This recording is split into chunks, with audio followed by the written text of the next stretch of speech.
And how do you learn from a loss? Salam to aku. Mm. So I think Nak mula? mm, unless if you Nah. guys have Uh, yeah, we can start already lah. okay lah. Because like if you guys have any more basic concepts, feel free to ask lah. Because free and easy. Like I'm just trying to make this like free and easy lah, to so to speak. Huh? So do I begin? Okay. All right, so guys. So okay, so my name is Jacket, and okay, I haven't even touched Tekken 8, right? But I've been playing lots of Tekken 7. I think at this rate, if I were to say how much I play, I think it goes by almost 9,000 at this point, lah. So I think so. Wait, it didn't count. Okay, lah, almost 8K. Sorry, but including the offline hours, I think probably like almost 10K at this point, lah. But safe to say the least, I played a lot of Tekken, like a lot, and I've learned and I started with Tekken 7. So I think over the years, I've learned a lot of concepts, how to play the game, met a lot of new players, new play styles, and yeah, I'm here to just teach whatever I can to you guys. Hopefully, you guys can learn from it, lah. So start off. How do I start playing? How do I start playing Tekken? So this is meant more for the beginners, like they never play Tekken, or even the intermediates who you want to teach your friend how to play the game. Like let's say you have a friend of yours, or maybe you yourself, you want to pick up Tekken, or your friend wants to pick up Tekken, but they don't know how. They don't know where to start. They just think, oh, I just press three and throw with Eddie, or I just simply do the biggest damage combo and go to a. And then when they get online and play a game, they get shit on by everyone lah. So the point of this topic is just to teach you what to expect when playing the game. So when you start off playing Tekken, right?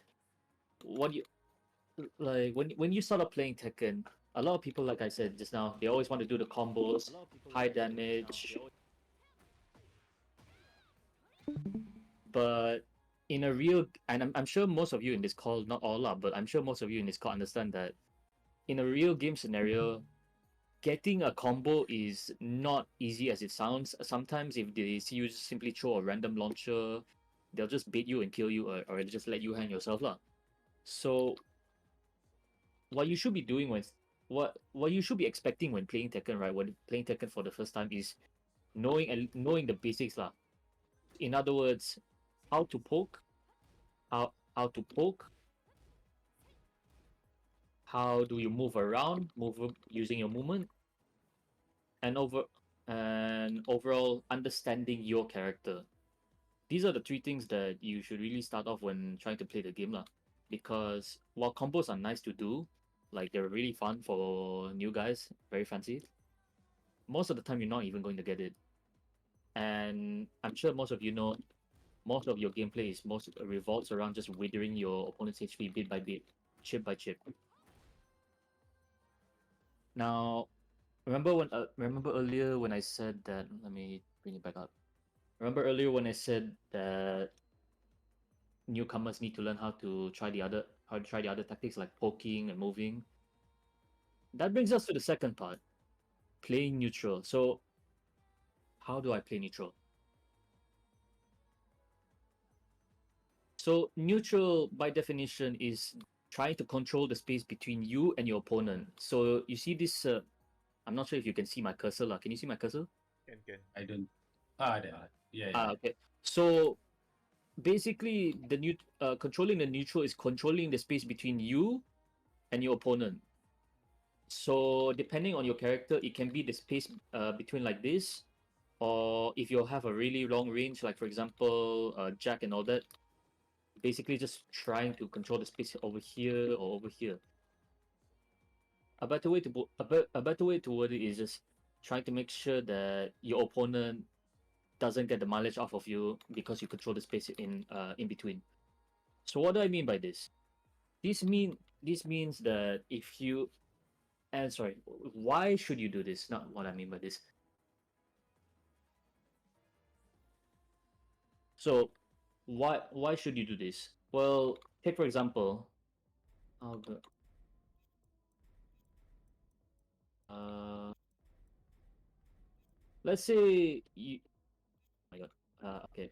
Let's say for example you're fighting your opponent and he's just doing keep out launches, for example, or every time you try to approach, he just does random counter hits and so forth. And you might wonder to yourself, how the fuck do I get in? This is really frustrating. How do I deal with this? So that revolves in that all comes down to knowing how to play the neutral correctly. In other words, controlling the space. So depending on your opponent, for example, if let's say he's very passive, or let's start off with like passive players. What I mean by this are people who at any given moment they will just do something like random orbitals or random 442.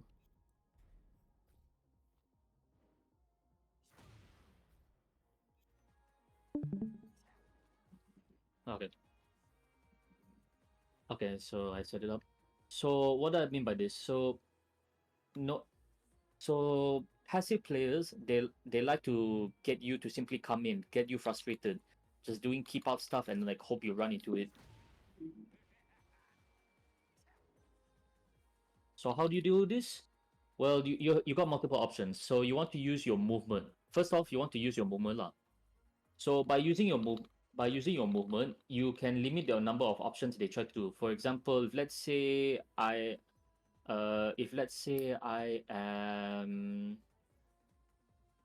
don't want to switch characters now. I'll just tell you right now. Like let's say for example I'm Jack, and I like to do stuff like keep out 441, keep out down forward 2, and and as a Jack player I make it so that you cannot simply come in properly.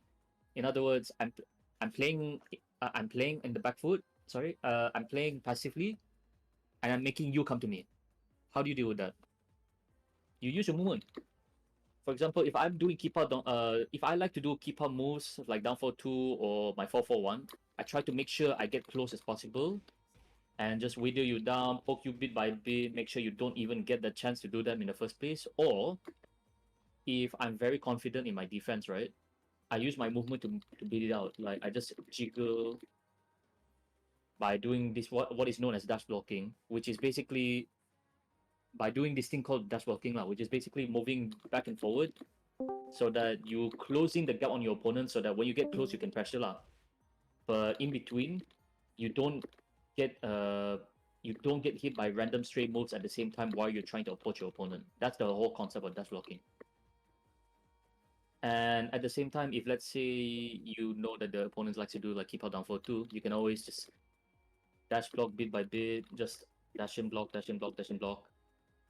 And then if they whiff or if it gets blocked, good for you. You get a free punish. So let me use this for example.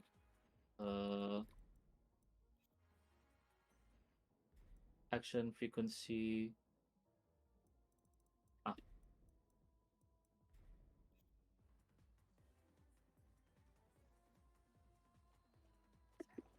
Oh. And then basically just using your movement, not simply going in whenever you want. And that's the whole concept of oh, and that's the whole concept of like knowing how to control the neutral against passive players lah. If they like to just simply do keep out stuff, you can always use your movement to just like work around, sidestep, dash block, and then work around from there. Now you might wonder to yourself, what if your opponent is smart and they realize, wow, this guy like to play neutral, this guy like to play passive and just try to bait me out. Maybe I can start taking my turn. Back one. Now, what do you do against people like this, huh?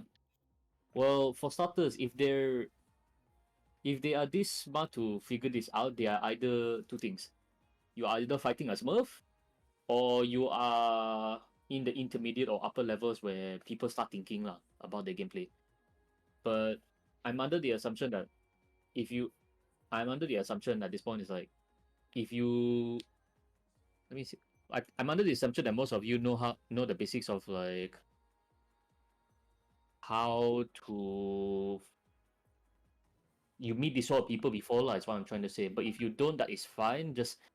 That is fine. There's always the Q&A, and you can always like ask me whatever you want. I'm here all day. I'm here all hour. I mean. So how do you deal with this? Back to the topic. So back one, you have to know first recognize the move they are using. So in this case, back one, pass on block, but very linear. Oh my god. Let me set that counter hit before I actually mess up. But yeah. But anyways, back to the topic lah. Thanks to Tekken 8's movement system being buffed, right? You can actually move way better than Tekken 7. Tekken 7 sometimes I will get clipped by just sidestepping, but now I'm just like I'm literally just tapping up only. I'm blindly tapping up and I can still dodge it. Okay lah, I fucked up there, but whatever. But the point is that movement in Tekken 8 got buffed like laterally speaking, like sidesteps and all. So dealing with stuff like keep out electrics or stray back ones and so forth is a much more viable option because you would not get clipped as much, assuming they are even if they realign also it's a bit harder for them as well. So back to the topic, back one. As I mentioned, it's linear.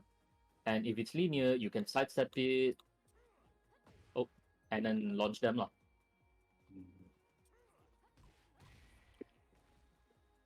Now, putting what I said earlier and what I said now together, you, if in order to control the, in order to control the neutral in a passive manner, if let's say you don't want to press a button, right? Let's say, I'll talk about that shortly. Let's say you just want to use a movement only. You can all you take into consideration both of these options. Basically, for example, he likes to do back one or he likes to do orbital. Orbital is linear, but it's close range. Even though it has a vortex, it can only work if you come to him. Whereas for back one, it has forward momentum, but it is linear. So that means that you will try to. Let me put it short this one. It's linear, but it has forward momentum, but it's linear. Is it?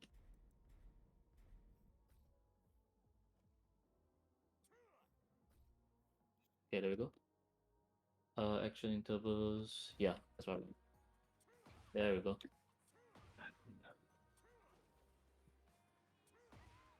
Yeah, there we go. All right. So forward momentum, but it's linear.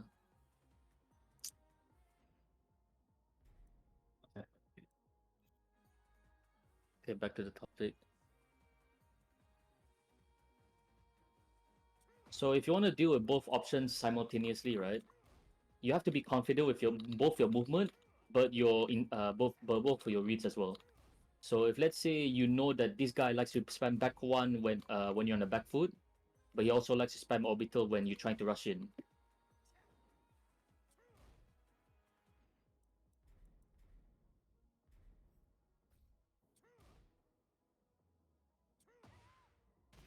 Yeah, this will be back.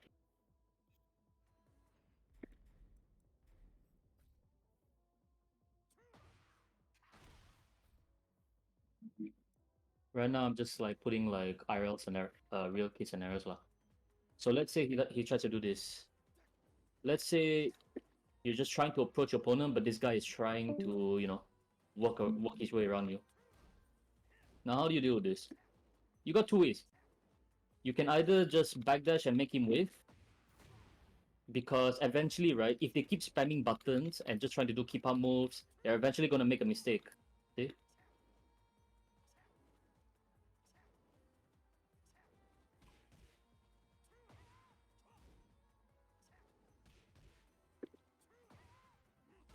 Fuck, my movement's so shit, but never mind.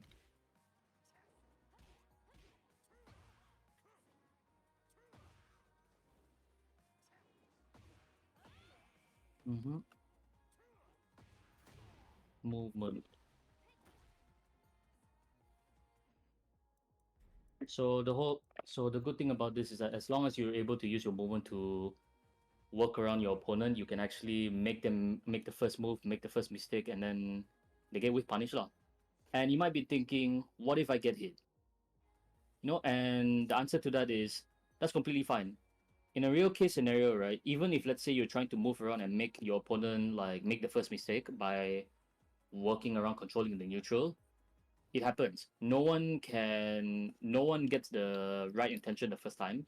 But as long as you're consistent with your game plan, trying to like, okay, I know he's trying to play passive. I want to make him whiff, and I want to make him make the first mistake. If let's say you get hit randomly, like when you're trying to move, that's fine, because eventually you're just going to backdash and then make him whiff. And at the end of the day, the main goal is to try and make your opponent make the first mistake and get his HP down to 0. So even if you get hit once or twice trying to enact the game plan, don't be tilted. You can just make sure you enact the game plan properly and you'll be fine. Oh, hello. Now, what's next? Maybe I actually made a list for this. Made a list for this. Let me bring it up.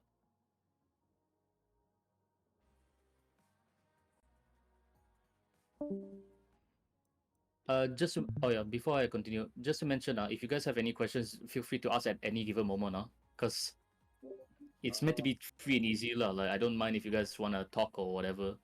If anything, it feels more awkward. You guys just muting and listening. Jacob, sorry. Yeah. This is me, Julius. Actually, I Yeah. want to ask something. Yo, what's up? Okay. So basically, actually, I like to play so passive, right? So how to like do movement? I mean, like, because in the past, like Tekken 7 was the one that I was afraid to get counter hit by my opponent, right? So basically, how to counter, not how to counter, sorry, how to able to solve this the mental block in this with uh and how do I can do it in the in the with in the practice mode. So basically, you're trying to approach your opponent, but you keep getting counted every time you try to approach. Yeah, I mean, like getting crouch and then like I get I'm afraid that, oh, I want to do it, but I'm afraid to do mistake. I mean, like, I was like uh I always afraid. I am always afraid how to approach my opponent. Yeah. All right, so let's bring up the orbital then.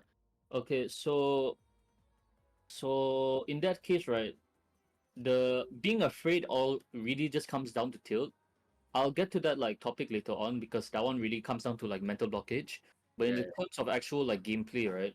yeah, Your main goal to deal with people like that is just to just try and dash block and make sure your opponent makes a first mistake. So using like I said, using movement lah, or using your fast pokes.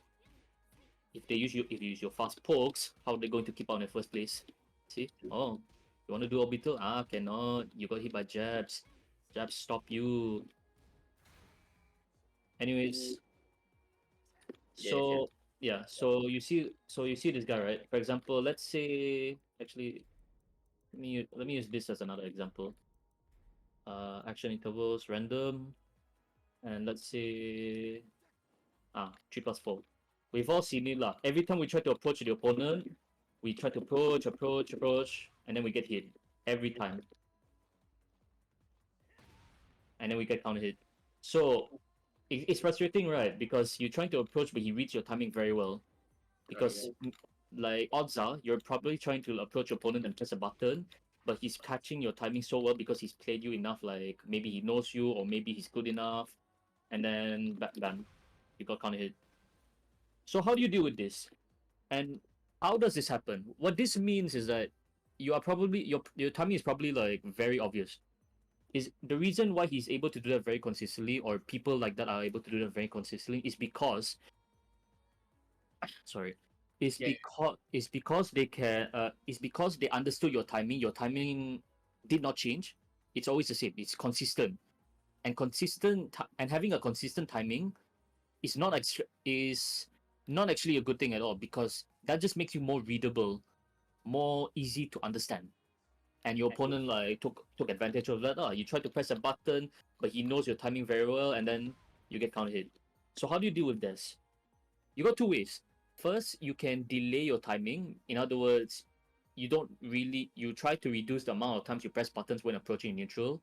So let's say you want to let's say eventually you want to control your opponent. You want to use your jabs and then just like take the advantage and all that, right? But you don't want to get counter hit. So what do? You press less.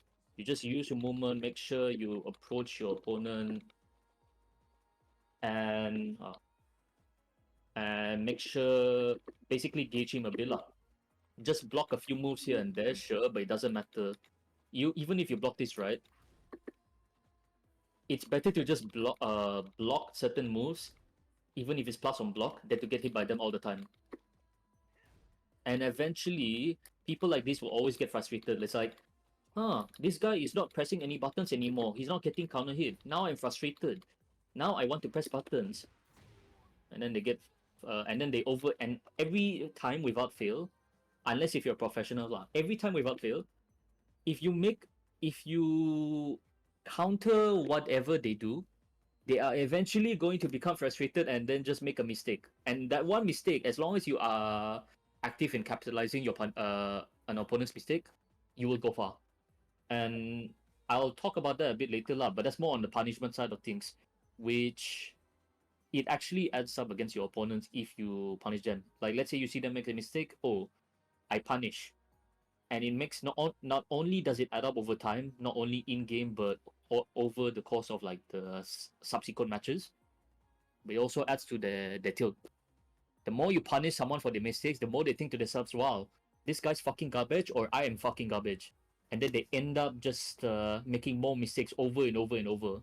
That's why sometimes when you lose to the same opponent over and over and over, you get tilted, because you might think to yourself, "I'm shit" or "he's shit," and Well, without fail, everyone experiences this once lah. They get tilted, they get salty, they make more mistakes, and then they mati, they get demoted.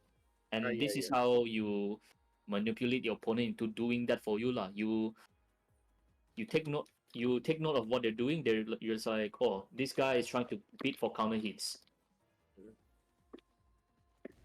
I'm going and rather than play to his gameplay and just try to move in and then press a button, I am going to just move around and make sure he makes the first mistake lah. So yeah, that's one way to do it, Igna. And the other way, right, like I said earlier, is to pressure.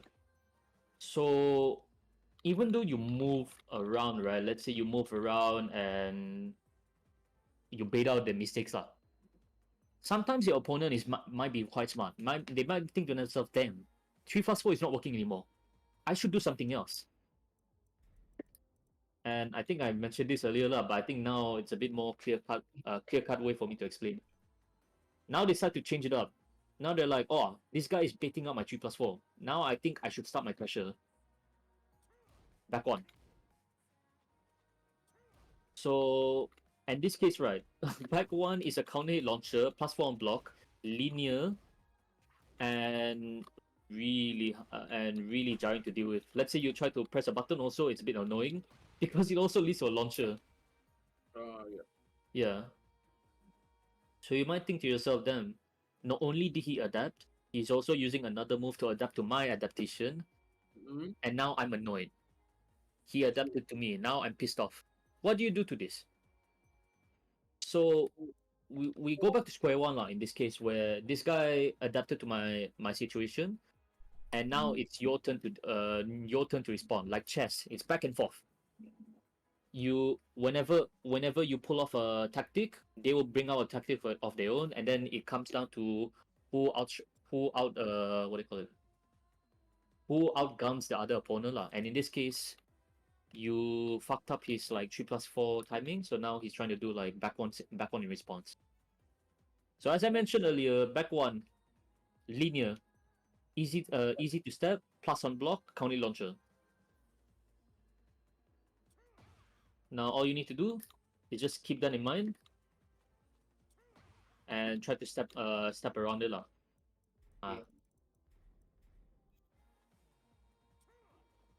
basically step around it.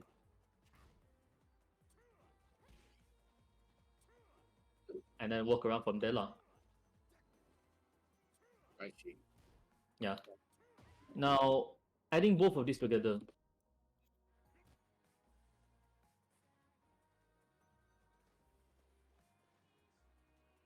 Mm. Mm, mm, mm, mm, mm. Yep.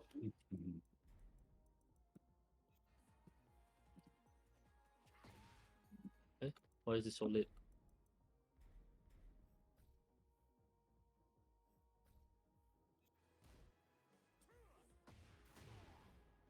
Now, adding both of these together, right? Yeah. Let's say you don't want to get counter hit. You just use your, like I said, use your movement, walk around. If you get hit every now and then, it's fine. That's the course of the game. You're not going to, your execution might not be the best sometimes, and then you make mistakes trying to move, and then you get hit. But the overall scheme of things, as long as you enact your game, as long as you know how to enact the game plan, Oh, yeah. things will work out well in the long run lah. As long as you know what to look out for against your opponent. Mm, okay, I will take as a note. I will take it as a note. Okay. Anything else you wanna ask? Anything else you wanna ask?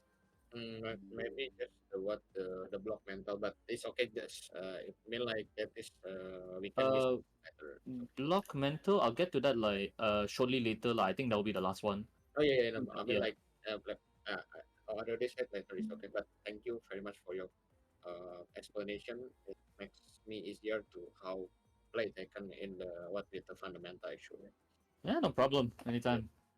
Well, but I'll I'll, I'll mention again like if any of you have like any questions, if any of you want to learn anything, ask questions lah. Like I'm right here. I'll just say whatever I need to say, but if you want me to answer anything, I'll go for that lah. So next one, how to play with timing.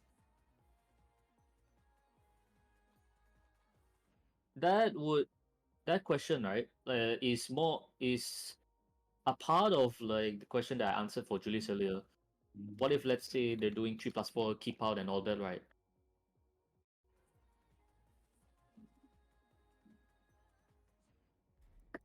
There you go.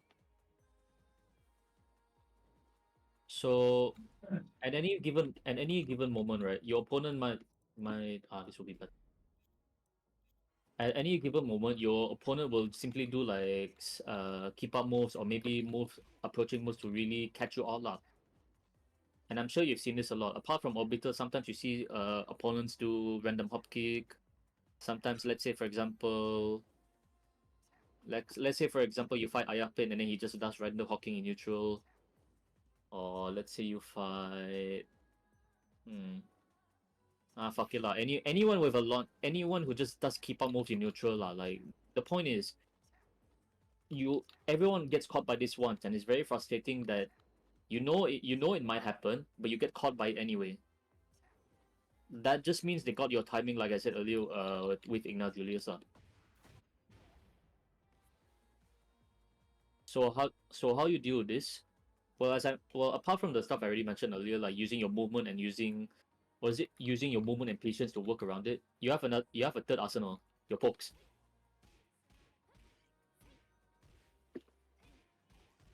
So the whole point of using your pokes, right, is that even though you're able to use your movement to simply gauge what they're about to do, you use your positioning and your spacing to simply force them to use certain moves and actions. Sorry, I just burped. You cannot rely on that in the long run because eventually they're going to adapt to it and just try to play around it. Like I said earlier, if they're smart at adapting, they usually have ways to deal with it. And no one in Tekkene can block forever thanks to the chip damage. So being on the defensive side, while it's still necessary, it's not actually rewarding compared to just playing aggressive. So what can you do to mitigate this? For example, let's say let's say you already figured out how you figured out that this guy likes to do keep out buttons, and you already adapted to that. Now they try to switch it up and just try to use another move. And then after that, they just try to go back and use orbitals again as well. What can you do? Pokes. Pokes and movement. So the whole reason you want to use your pokes is that you're able to set the tempo for yourself. So basically making sure that your opponent doesn't simply get their moves out for free. You're just snuffing them out before they could do anything. And as you look at the HP on the top right, little by little, even though it's just a jab, it adds up. And not only does this like damage them, but it also frustrates them to make them even do even more mistakes.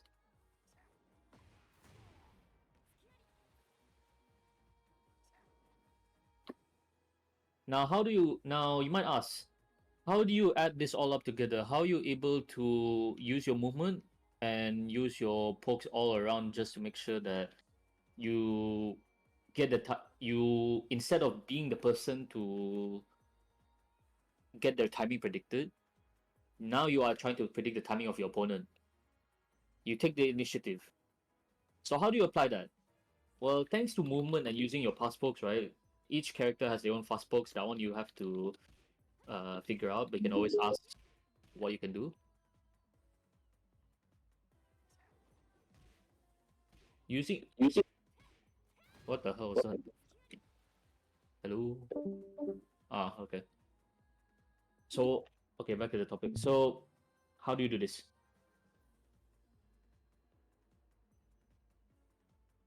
Using your movement for example your lateral movement, right?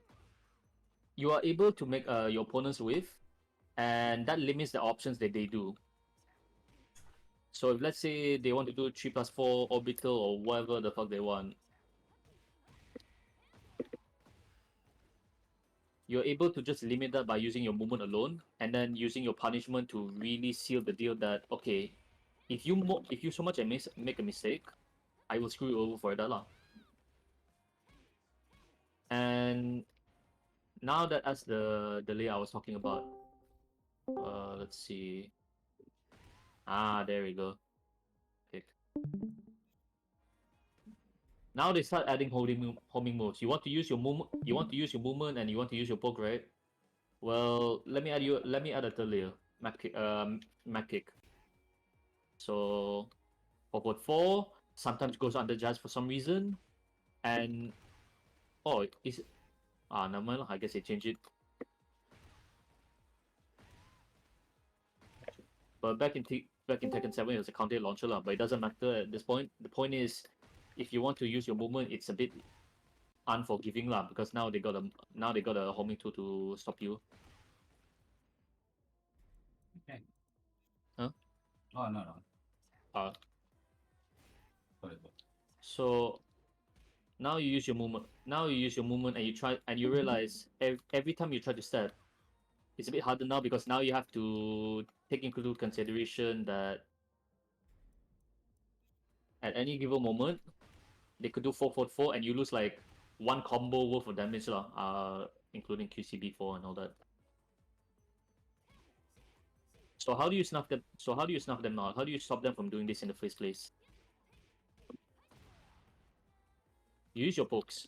Let's say for example, you anticipate that they're going to do something like 444 because like you're trying to step a lot and fucking hell, I'm really bad at executing it, but I'm trying to show it.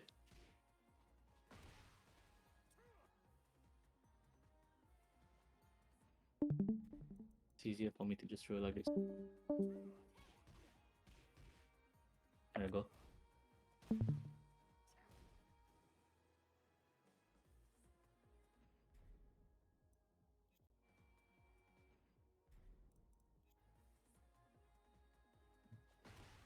Alright. Okay. So let's say you have a prediction that your opponent's trying to one up you and get you to snuff you out lah. That's where pokes come into play. Because a lot of like tools like this, right, they are usually short range or they're slow.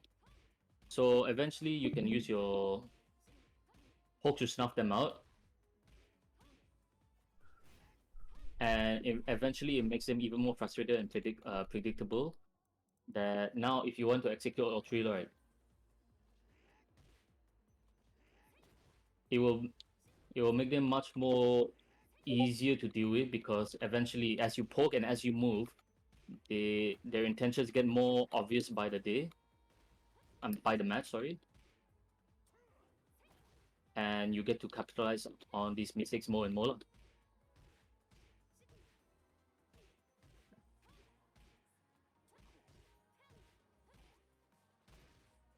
Oh my god. What the fuck? I didn't set that. Ah, there we go.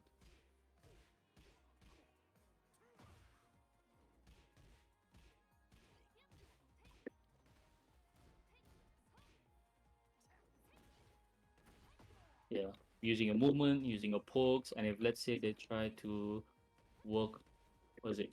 Try to do stuff like approach you or use homing tools, your movement and pokes will make them so frustrated and very linear. Really hard for me to put it to words, but hopefully I'm showing it to you right here in action lah. It's easier for me to do it like this.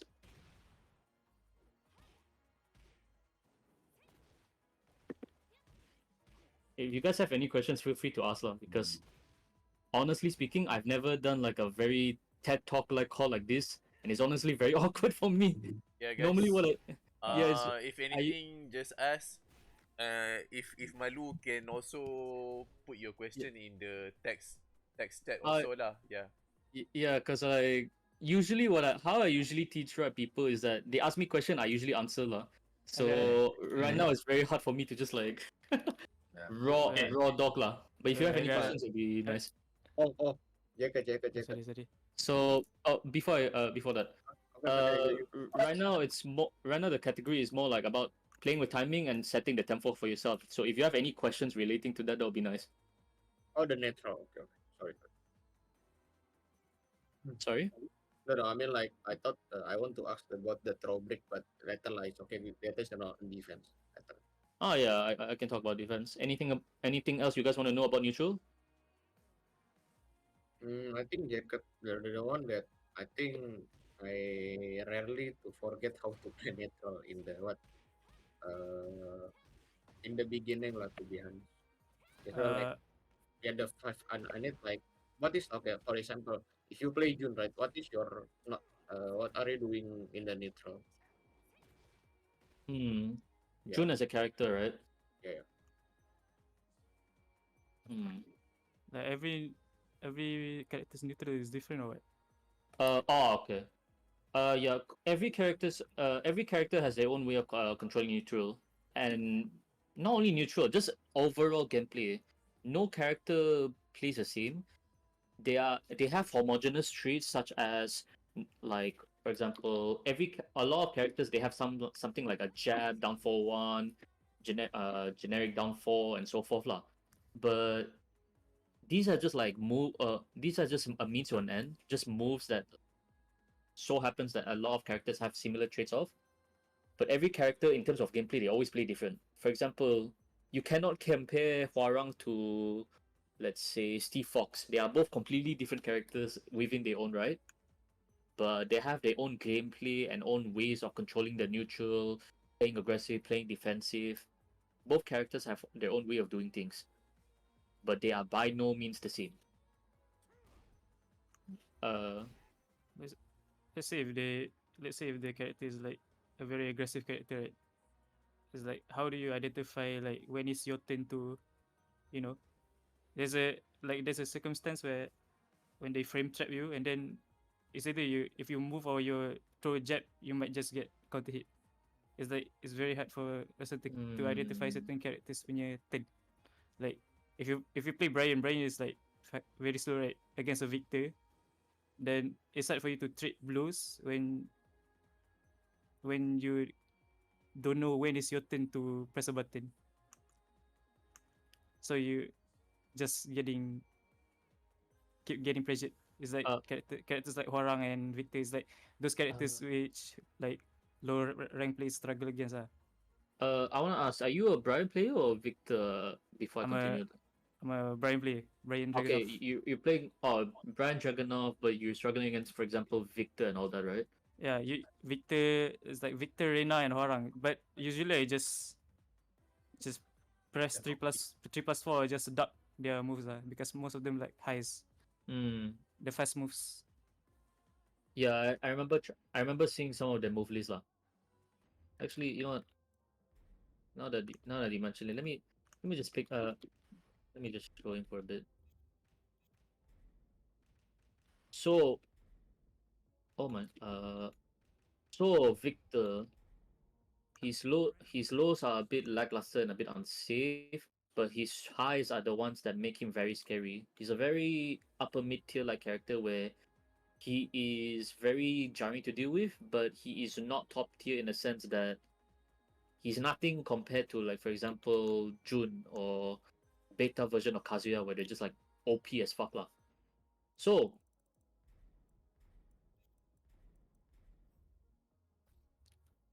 What's yes, sense. the Huh? move is like the usual move is like forward 1+2, I think, from Victor. 4-1+2. This one, yeah. Yeah, Yeah, is either that or he just the power crush, I think, where I don't remember the move, but something he plus frames you and then he just do a counter hit, something like that. do account. You mean this? What? Are you referring to I this? think you Yeah, mean that one. while running too, is it? Yeah, Oh, 192 is okay. it? Yeah, that one. This one. Ah, yeah. It's fucking hard to Counter deal hit with, bro. launcher. Holy shit. Uh, People keep spamming that.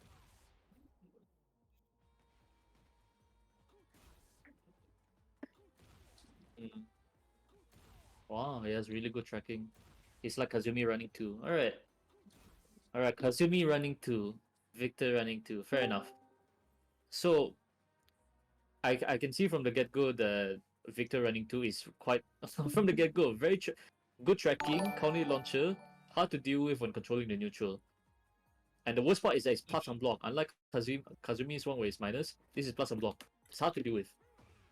And you are using Brian, a character that in terms of like the body weight, right, it's upper, like, what do you call it? Is in between normal size and big size, like upper mid size lah.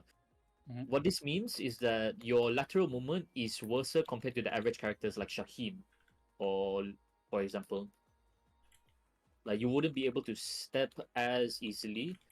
And to top it all off, you need to take a bit more pressure because you don't really have a lot of like fast like panic tools. I'm not sure if they. It's even Yeah, they even. harder. It's even harder when you fight against in a smaller map where you just push you through the wall. And in this case, right, because a lot of the characters, their magic falls are quite nerfed, right? You cannot just simply like, oh, I'm being pressured, magic fall, magic fall. You cannot do it anymore. So now you need to rely on your defense. But if I defend too much, I get chip damage. So how do you deal with this? You got a few options in this case, right? So running two, the moment they are plus on block, they get to do whatever they want. Mm. And it's a bit jarring because they have fast counter launchers like they have fast counter launchers like 1+2, safe on block, combo on hit. And sometimes they can always just poke by doing something like down back 4, which again is also a counter hit launcher for whatever reason. Okay. In short, Victor is a bit jarring to deal with in that regard. So now you just need to figure out how do I deal with this. So first let's think about Victor. Victor, while he has a lot of like, he's really good at approaching, he's really good at counter hitting, and his highs are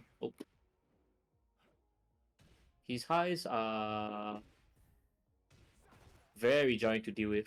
This is plus on block, by the way, even though it's a high. Hold on, let me just loop this over and over.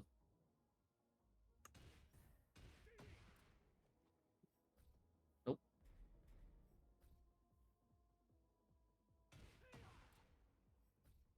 No, no, no.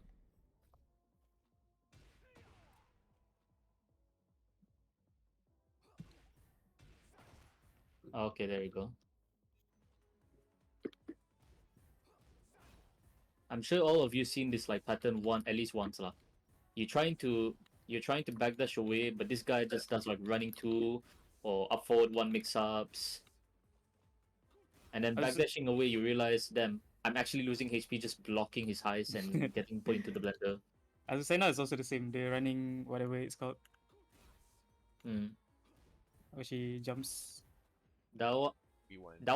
that one's character specific. I can't really answer that because I need to like just to like understand more about the character by playing against them. Then I can make my own judgment after I kill them. So, okay, back to the topic with Victor, right? So in this case, you're having trouble trying to handle the guy. First, you need to figure out what's the what do they usually like to do in neutral. In this case, like you've seen a lot of the Victors, they like to, apart from doing the lows, right? They just like to loop shit like this over and over. They loop that like high string, and even though it's a high, it's still plus on block, and he has the mid extensions to really make you not want to duck. Or he can just do like EI1 or up for one loops over and over and over. And I mean over and over.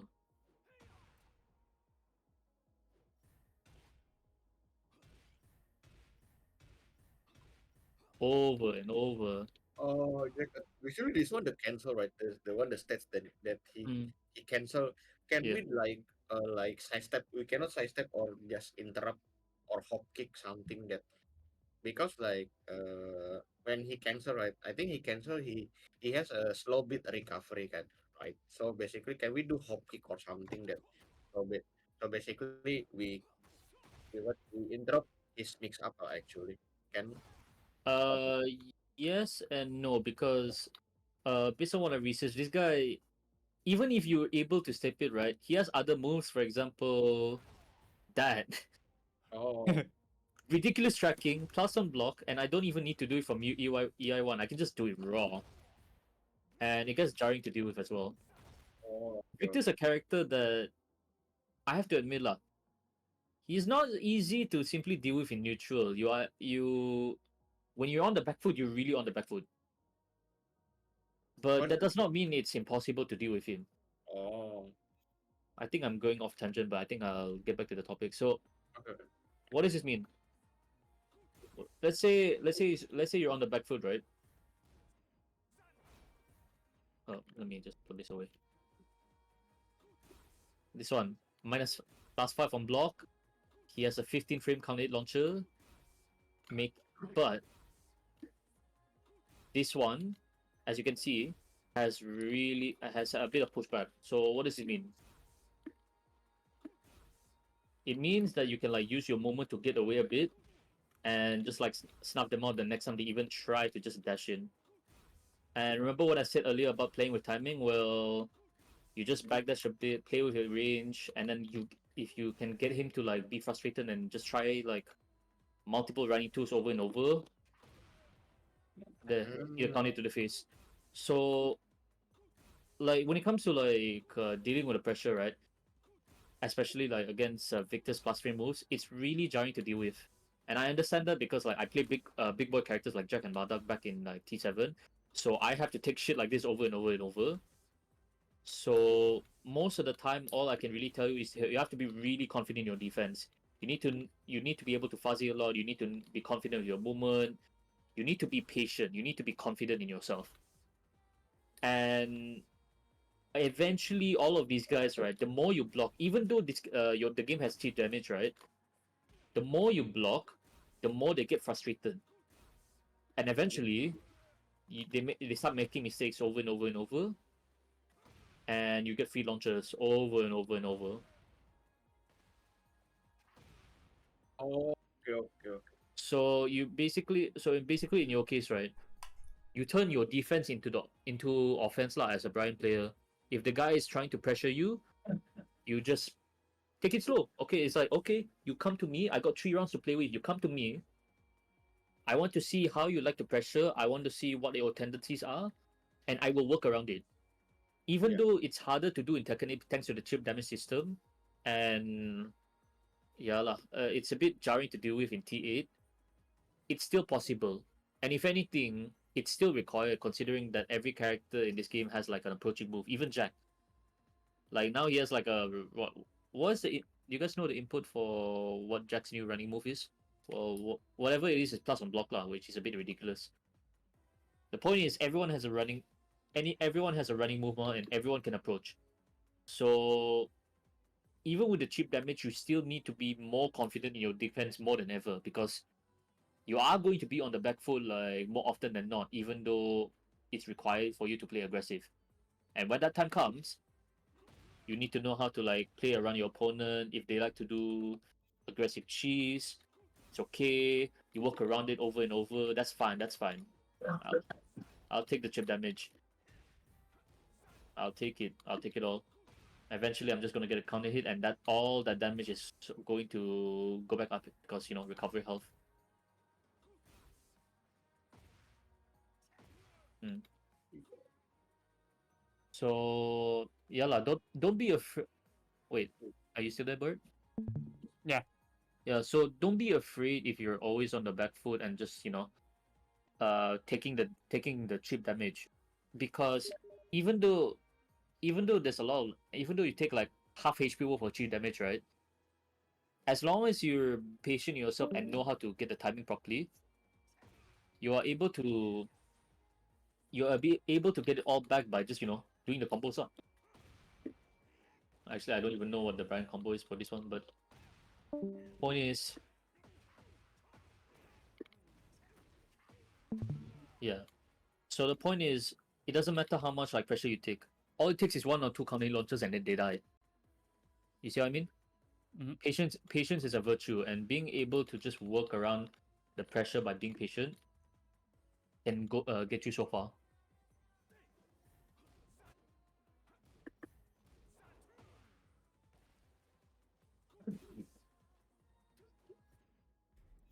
Uh, is there anything on you want to ask, Bert? Any specific scenario you want me to showcase? Not exactly. Yeah. But just in a smaller map with this wall, I think I just need to Hmm. avoid that situation most of the time instead of just taking it. Then let's Because bring in a shorter because in map. the end, it's just gonna get like HP advantage if we just keep doing it. Correct. Yeah. Chip damage is a bitch. However, yeah, chip damage is a bitch. I agree. But in the case of like Victor's running two and he's like EI stand pressure,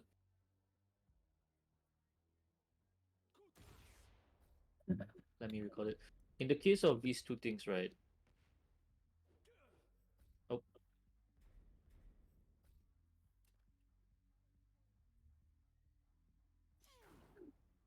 Oh, yeah, actually he can delay the second string lah, with the the what? one he can Sorry. delay the second string, the one that Yeah, he pull on the sword. Yeah, this one. yeah, this one, right? Yeah, but Oh, it doesn't really matter because like at the end of the day, it's like it's not really the up for one string that's going to be jarring. It's the EI 1+2, which is basically a pseudo homing. In other words, it's really hard to fucking step it lah. uh,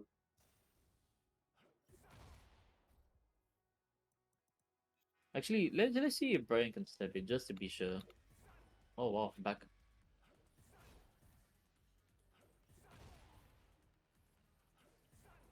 Oh,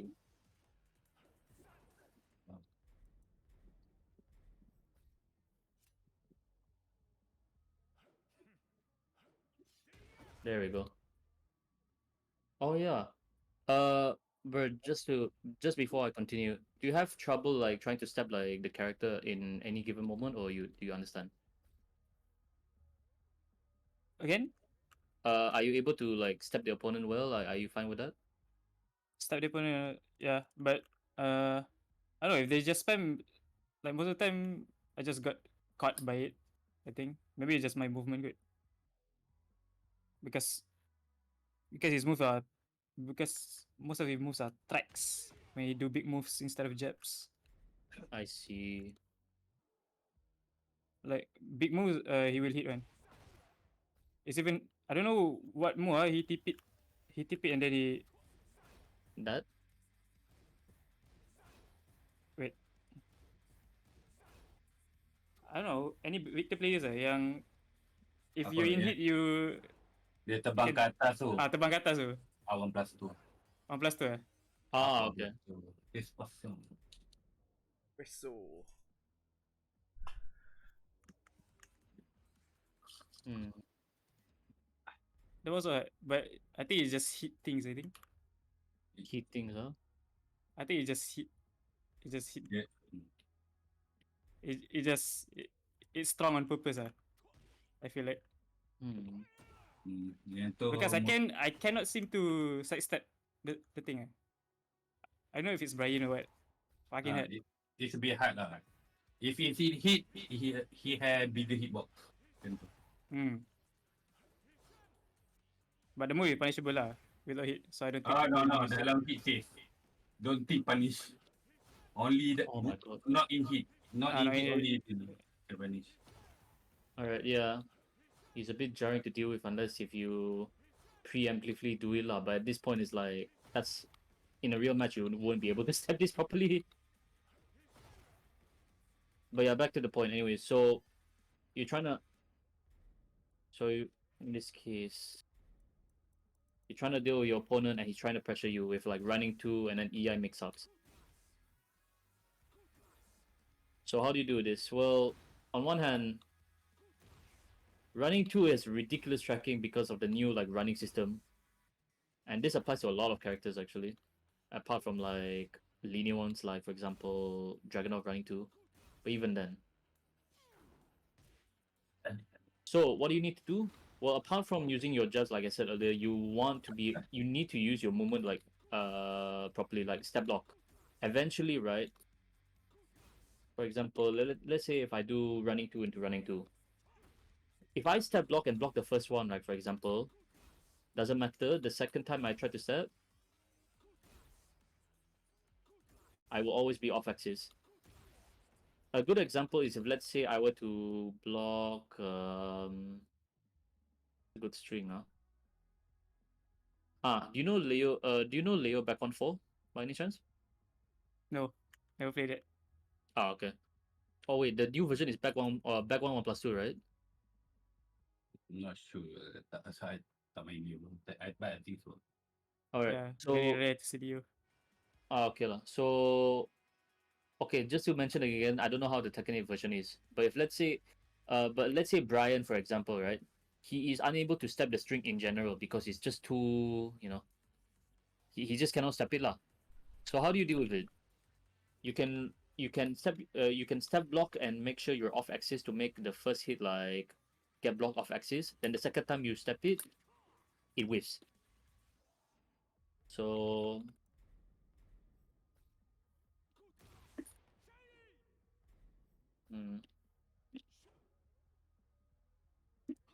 oh my god. So how do you do this? Let me do running two. Okay, there you go.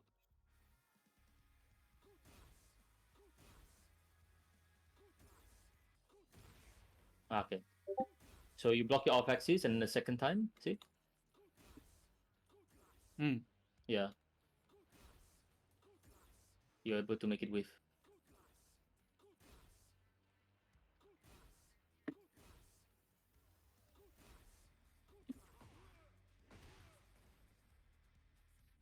And you also need to do, and the reason why you need to do this is also in smaller stages, you're able to move away from the wall. So that's actually integral. So apart from the fact that you're playing by using your movement, just like backdashing and making them whiff, right? You're also using your lateral movement to really drive home that I am not going to like take the pressure all day. I am going to step around it.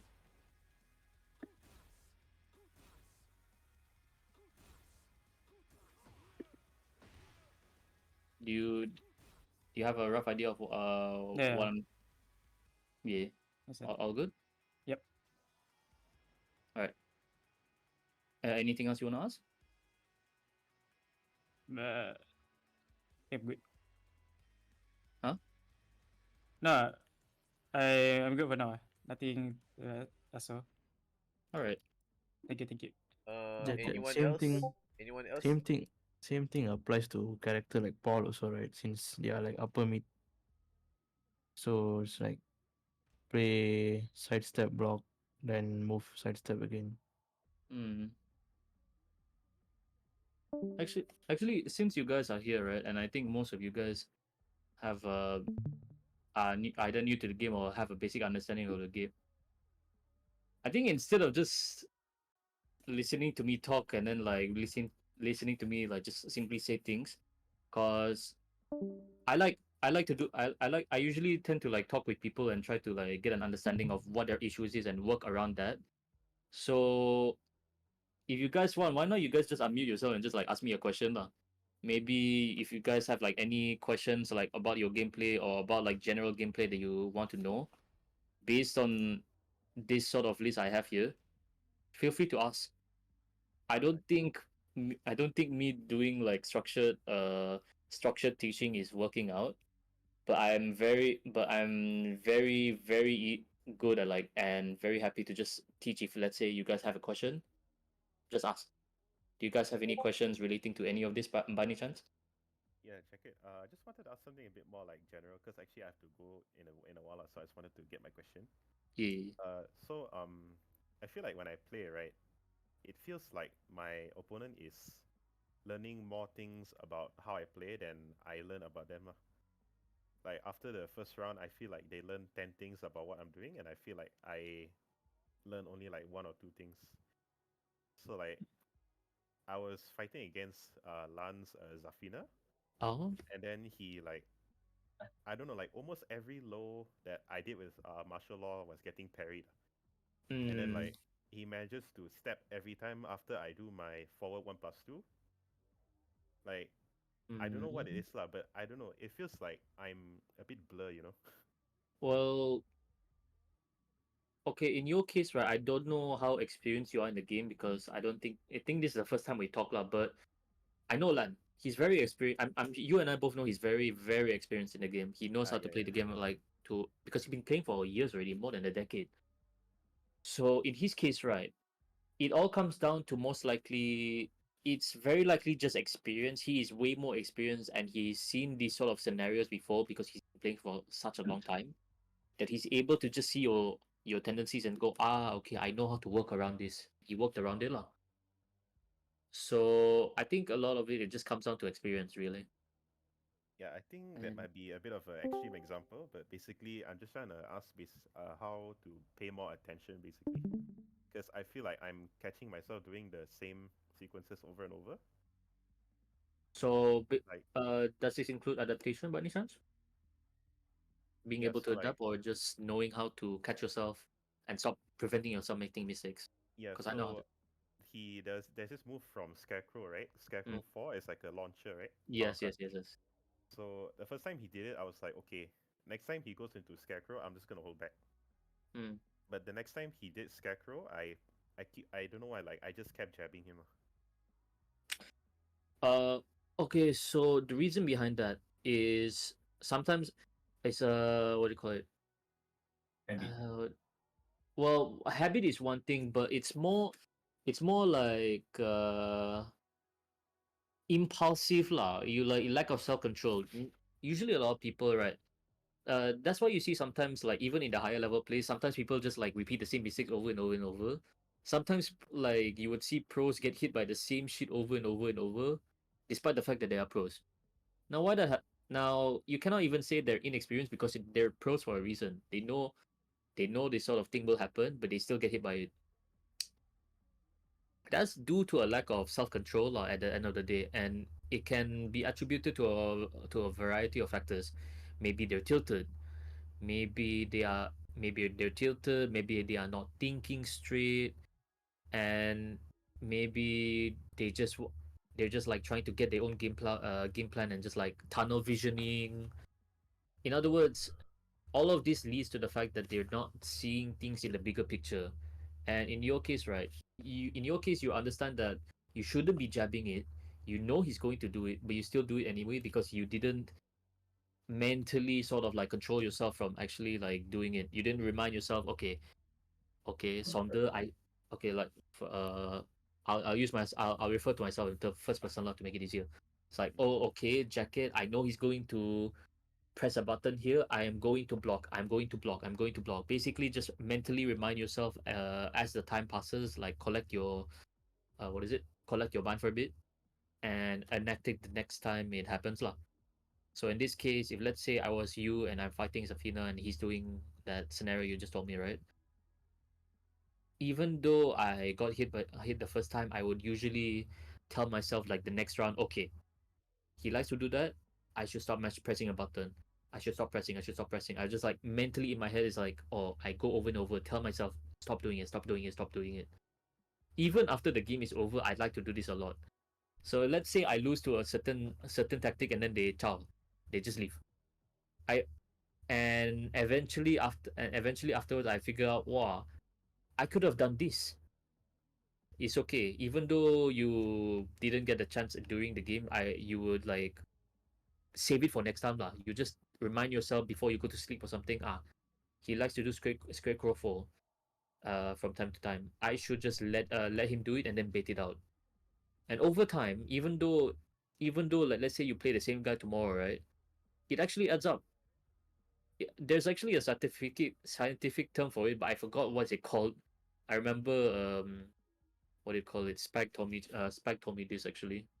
But how it works is as long as you keep reminding yourself like that you're going to enact the change within the future, whether it be the next round or the next time you play, as long as you keep reminding yourself to do it over and over and over and over, like you keep repeating it, you will eventually do it. You see what I mean? So in your Yeah. case, you just need to remind yourself, okay, I'm getting hit by Square 4 a lot. I should stop doing it. I should do something else. I should stop doing it. I should do something else. That's what I like to do. And it helps a lot actually with adaptation indirectly. Yeah, I think part of the problem is because I play law, so like I sort of like in T7 I kind of like cheese my way to red ranks, so a lot of the old habits kind of stick with me until now. So Now that's fine. Everyone makes mistakes. Even let me tell you something. Like back in when I was started in T7, right? Because that was the first Tekken I started. It took me 1,500 wins to get out of green ranks. 1,005 by the way. And honestly speaking, even though I got out of green ranks, right, I still have a lot of like bad habits that it took me years to actually um stop doing lah. And in order to fix that, I just keep reminding myself, stop doing that, do something else, stop doing that, this is the more optimal way. And over time, right, over the course of 6 years, the more I reminded myself, the more I got better, and the growth just happens exponentially. So as long as you keep learning from your mistakes and just keep telling yourself, I should not do this, I should do something else, it will eventually happen, no matter how long it takes. yeah, Yeah, I see what you mean. yeah. Uh, does that answer your question or? Yeah, yeah, it does. It's just the main thing I'm trying to focus right now is actually like paying more attention, basically. Hmm, that's good to hear. Yeah. Yeah. Alright, So thanks, man. no problem. Oh, about the paying attention, I should add one more thing. So finding out you know, fuck this list. I think I'll yeah, I think it'll be easy. I think it'll be easier for me to just answer the questions on the go now because I don't think personally I'm not much of a structured guy when it comes to teaching. I like to just like go with the flow based on what people want. So if there's anything else you guys want, feel free to ask lah. Like Chow, Clark, or any one of you lah. Like it feels very awkward just Uh, being talking like this lah. Jacket, But as long can we do like if there's someone like wants to review like a game and then you can can yeah. I think can yeah, I'm down for anything lah. It's just that I don't see myself being now I realize, right. yeah, I don't think I can do structure like yeah. teaching, I realize most of my teaching is like you give me a question, I answer it like for you easily. Yeah, So if any of you have a question, just ask. I I think that'll think be the best. if someone has a game that wants to be reviewed by Jacket, now is the time lah. Yeah. If there's any game that you want to, yeah, Jacket can Hmm. give a lot of input lah. Is there anybody want to review Anyone your game? here? Okay, Wah, I bagi you satu soalan dulu jacket. For now. Okay. Okay, alright. So I think most people know about poking stuff and macam pressure, frame trap and others, right?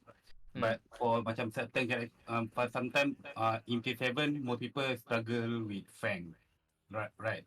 But Fang, Jack, most of the character lah. But what people don't know is like the thing about them is the great play, very good player use timing with them.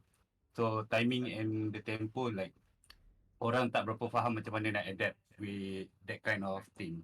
So how people can adapt with when people change their timing. So, So how do people use the characters and change their timing lah? how can you overcome that? Macam how can macam you tak macam easily mental block by that. How do you overcome people who change their timing and constantly try to adapt to you? Like for example, I'm Yeah. assuming like this is referring to like for example Rahim lah. So like he Yeah. likes to change his timing. Okay lah. Like let's just put it out there lah. Like just to make it easier. So for example, no, it's okay. It's so for example Rahim's case, yeah, I do agree. He likes to change his timing a lot, and he likes to. I'm sure you all seen him before lah. Like QCF, what is it?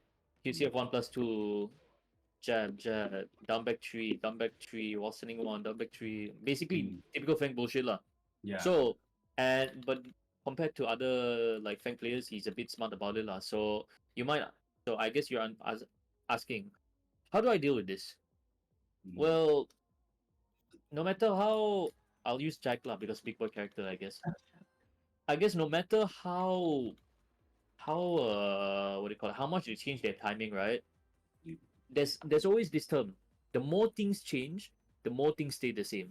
So in other words, even though he's trying to change his timing a lot, right? No matter how much he changes it, there is always a flowchart, there is always a pattern that they will like to do. Because human tendencies, right? No one is, unless if they don't know how to play the game, right? That one is just like lack of info. No one can be unpredictable. Everyone has a rhyme or rhythm to why they do things. Even the most quote unquote unpredictable guys. Like for example, you fight Titan Toe, or for example, you fight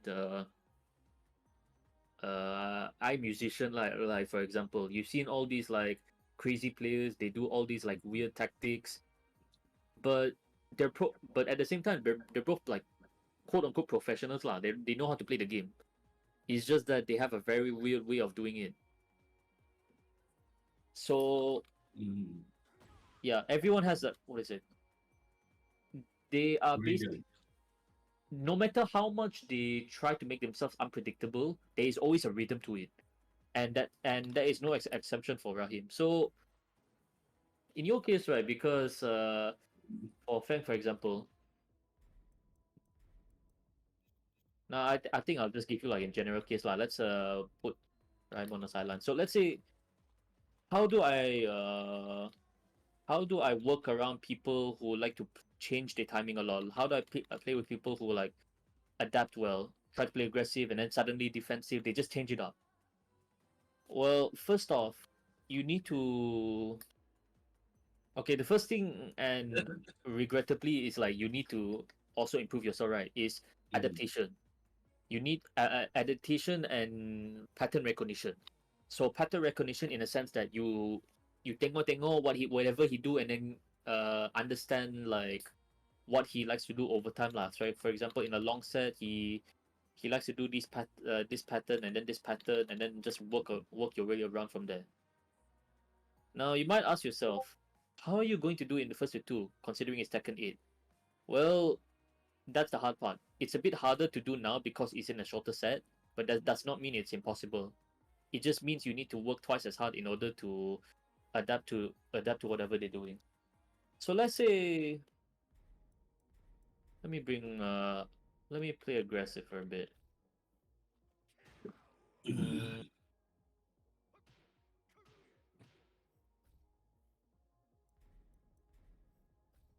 okay, let me recall a few things.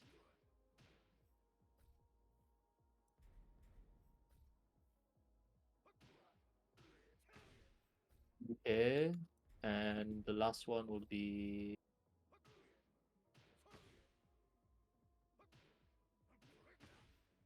okay. Oh, and this.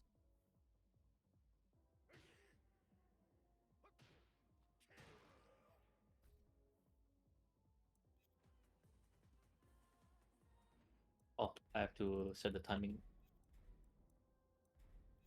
Now, before I continue, I want to ask you, what exactly do you suffer when you're fighting Feng, Fifi?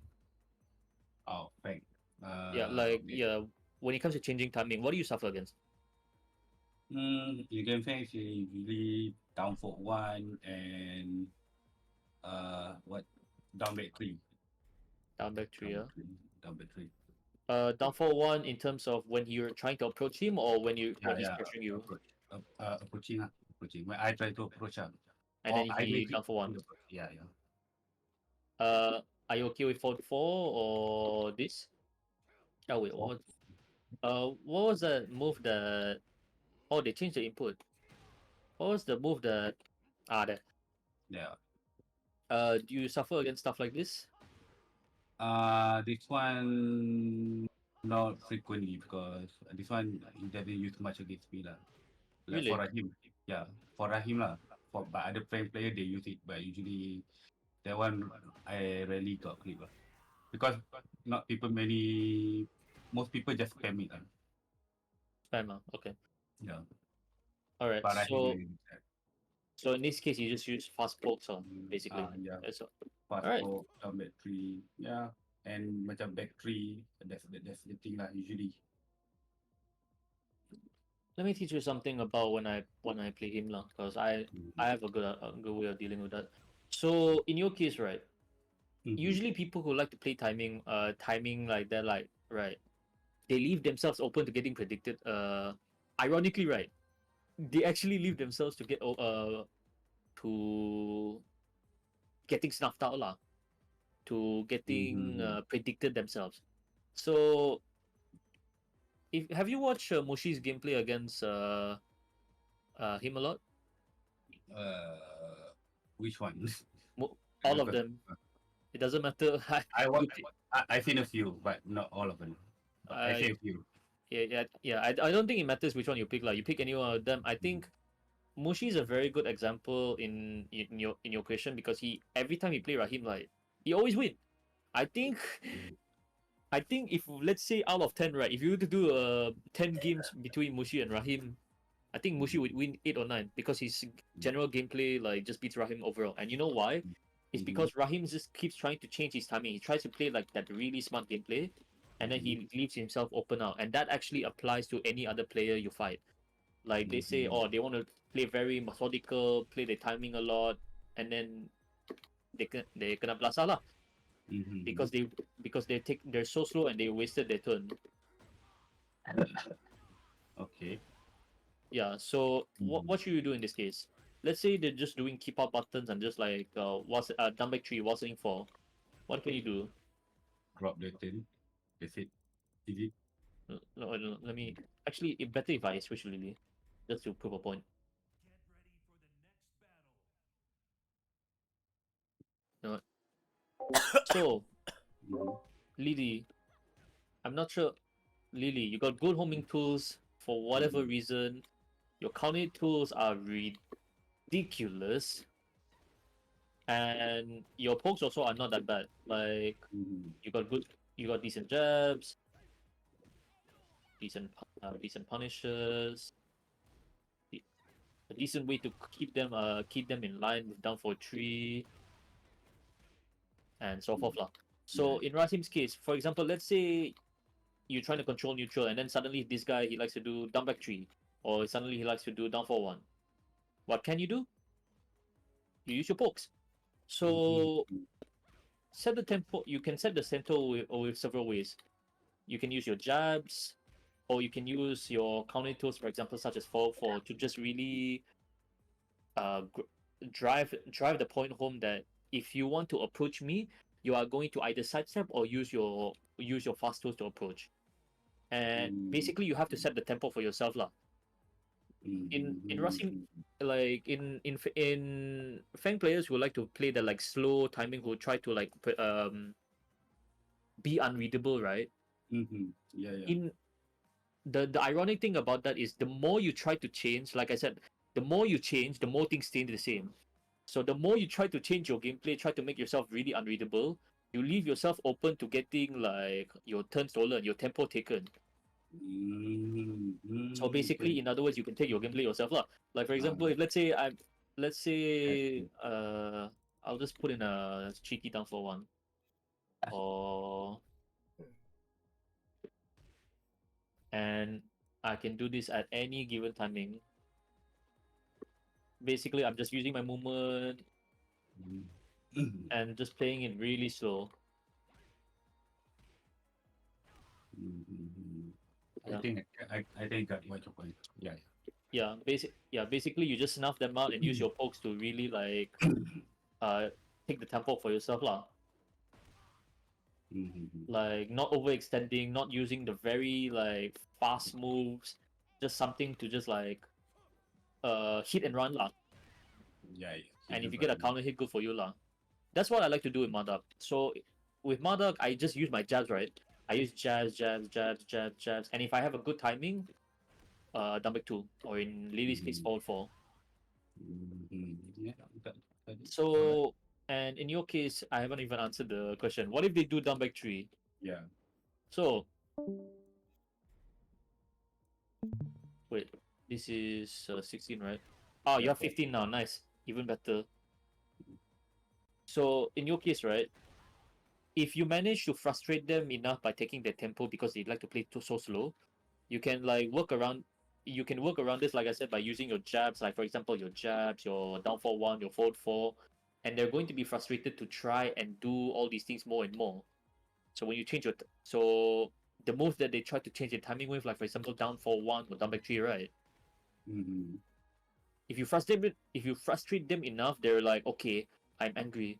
My game plan is not working. I have to do my game plan, otherwise I lose. And then they tunnel vision lah.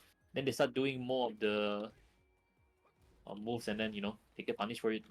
Yeah. Because usually what I play what I do against Fang is I play spacing lah, because I just don't want to deal with the back 3 and down 4-1. I just have to deal with the down back 3 or forward 3. Alright. Usually, yeah. No, that's fine. That's fine. Yeah. Down back 3 or forward 3, yeah. Yeah. Wait, forward 3? Yeah, forward 3. Oh, just the regular double- forward 3. Dragon step, the dragon climb. Whatever this is it. That one. Down?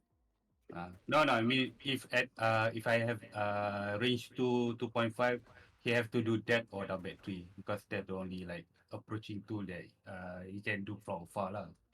So if I just play space against him, that's the thing lah. Yes.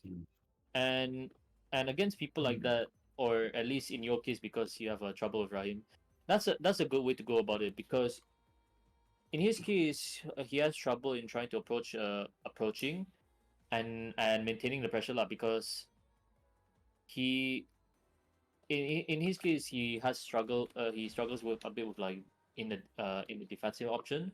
And if you manage to frustrate him enough by taking his timing by using your jabs or your counter tools, eventually he's going to be frustrated enough that he will make mistakes, and then you get more counter hits. You get more counter hits, you get more launches, and then it just escalates from there lah. Now you might think to yourself, what if he adapts to that? What if he realizes, okay, he's baiting me out, now I should play aggressive. In your case, do you know how to deal with him being aggressive before I continue? Like he suddenly do like QCF 1+2, and then That's one. I pernah deal dengan a few, but depends on how aggressive he become. how would you like him to play if, let's say, he gets angry? How would you like him to play against you?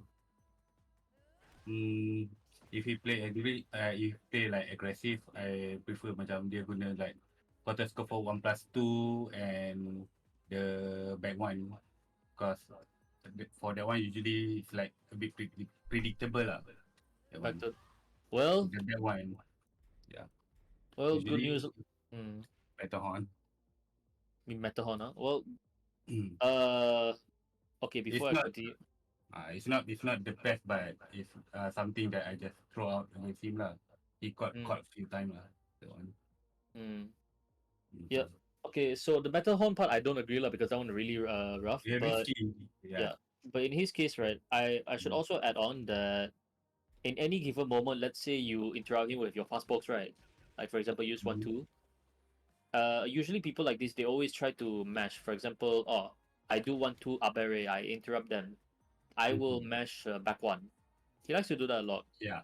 For But example, yeah, yeah. So let's say he gets hit by one two a lot, he will mash back one, and then you can just like duck one sending three out of prediction, or you friend trap lah.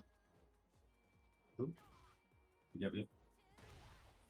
So Mm. the thing about people like this is that you would have to put in the effort to actually adapt to them as well.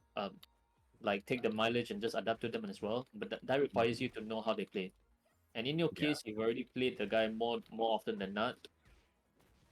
So I don't think I Mm. need to mention to you Yeah. like what he likes to do. You just need to understand that if you are against Mm. people like if you are against people who like to change the timing, take the initiative. Mm. If I'm Okay, going to got it, got just it. yeah, if I'm just going to stand at the back foot and just poke you with a stick, you Mm. you approach me, take the stick away, and then poke me back. Yeah. So Yeah, in a simple analogy, like instead of just waiting, I be the bear, just go ham lah. correct. Yeah, you take Yeah. if instead of waiting for things to come to you, you want to take the initiative and make them Mm. put them on the back foot, Mm. and then Yeah. once they start like, and depending on how they respond, for example, oh, they become scared, or they become frustrated and try to match even more, Mm. then that gives you like a direction to work with. That just tells you, oh, whenever he's angry, he likes to respond like this. I can respond by doing this, and then you are always one step ahead by doing that lah. Yeah. Right, right. Okay. Then just lead him on from there lah, from that point on. Yeah. Hmm. All right. Yeah, basically Yeah. something like that lah. Mm. Okay. So anything else you need to know? For now, no, because I just in general I just want to ask because how about people on changing timing lah? That's all. So Mm. okay, right, got it. I think that's the best way. So changing timing. Just instead of waiting, just approach. Yeah. I'll just put this here just in case. Alright lah. Then Mm. if anything, then hopefully that help lah. All right. So okay lah. I'll put Mm. it. I'll put this here lah. But anything else you guys want to know about? Maybe you guys want to know poking, defense, using frames, how to learn from when you lose. Anything specific? Mm, Uh, I think okay, Jack, the Jack stance now, the Goliath, the Goliath one. the what? I mean like the one that sorry, Howl. I'm forget. This not Gigas. The Jack, okay, the Jack, right? Because like I was against Zatsik, Jack, in the last tournament. And then like I lost to him lah because like I didn't know how to against Jack actually. That the one, the Howl, the one that he scream, and we need to guess. I see. Yeah. So you want to learn how to deal with it, is it? Yeah. Well, if we're gonna go with the basic understanding, right? I actually labbed it a bit, and I even saw like Tone's video about it. The best way to deal with it. Okay, let's use.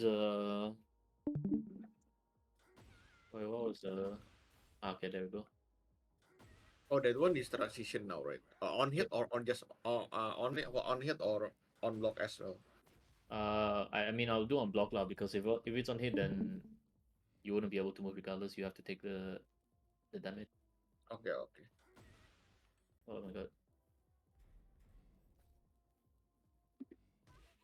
Oh no.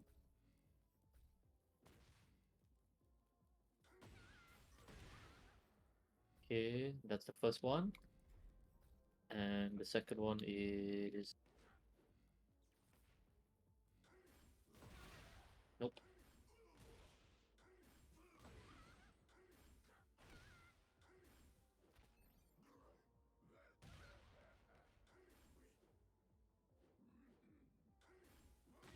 Okay.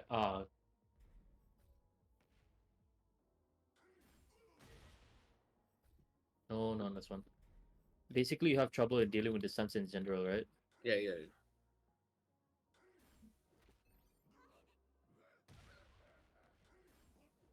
Wait, do you know? Wait, what was the move for the? Ah, there it is. Oh yeah, this one, this one. Yeah. Oh, special mid. What is the Okay. input jacket? What is the input if I mean the what? That's 3+4. And then continue to. Uh, no, the move is 3+4, like for the Oh, parry. But assuming that you want to go, assuming that, for example, okay, for this moment, there we go.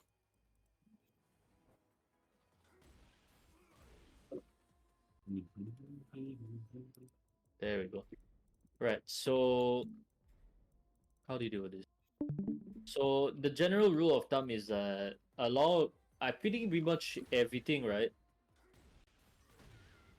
Pretty much everything that you see here, mm, you can step left and block. But there are yeah. some things that are really hard to do. For example, this kick lah. Mm.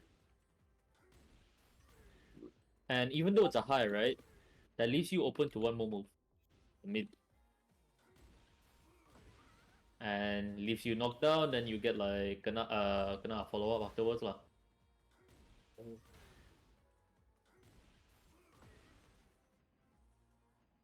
So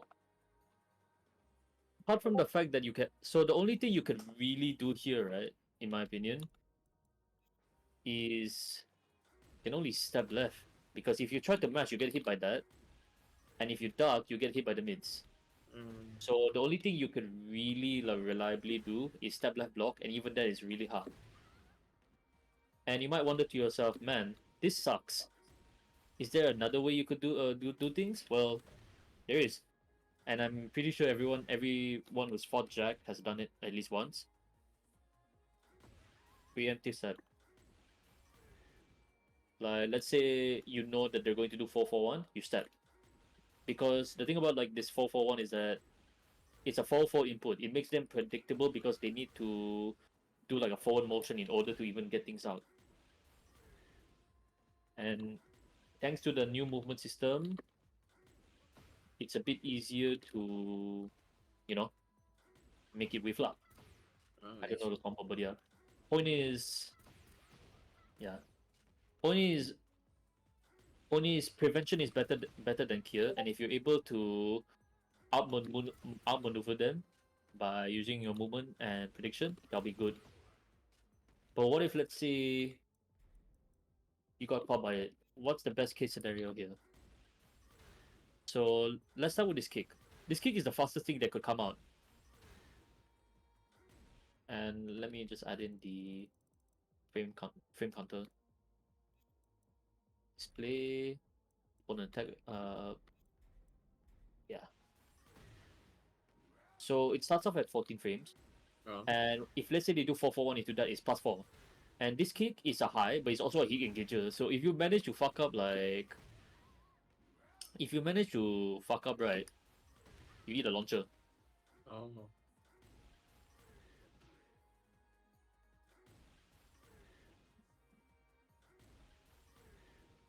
Yeah.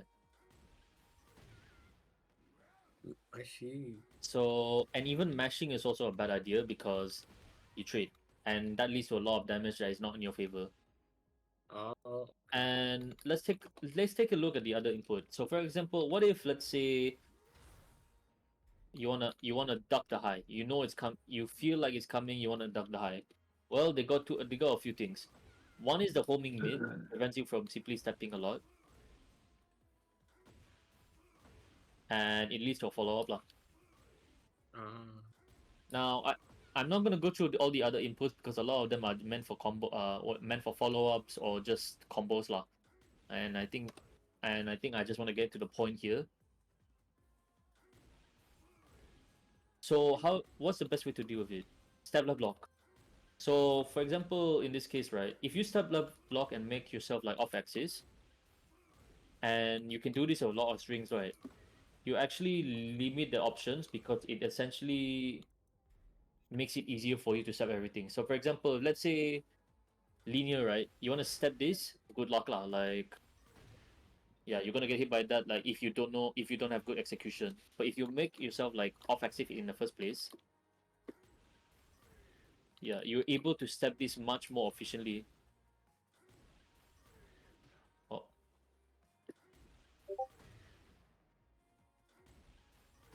Oh, I know that's right. Now, is this easy? No.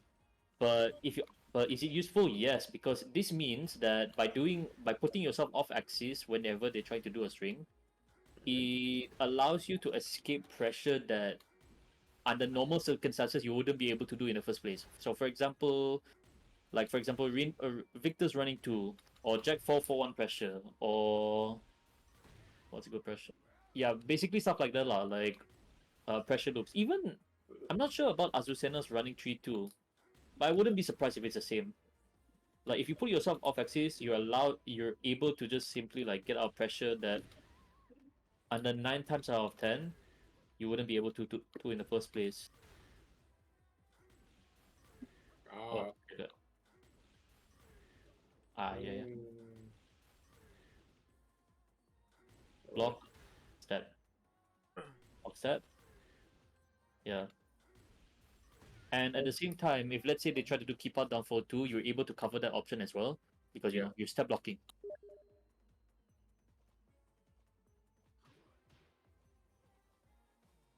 So you get the idea? Yeah, I got the idea now. Like side step block. Yeah, basically like the move itself, you generally want to like step left and block to in order to make it wave, but it's not as easy as it sounds because the kick comes out very fast. Even Alicia has a hard time like trying to step it.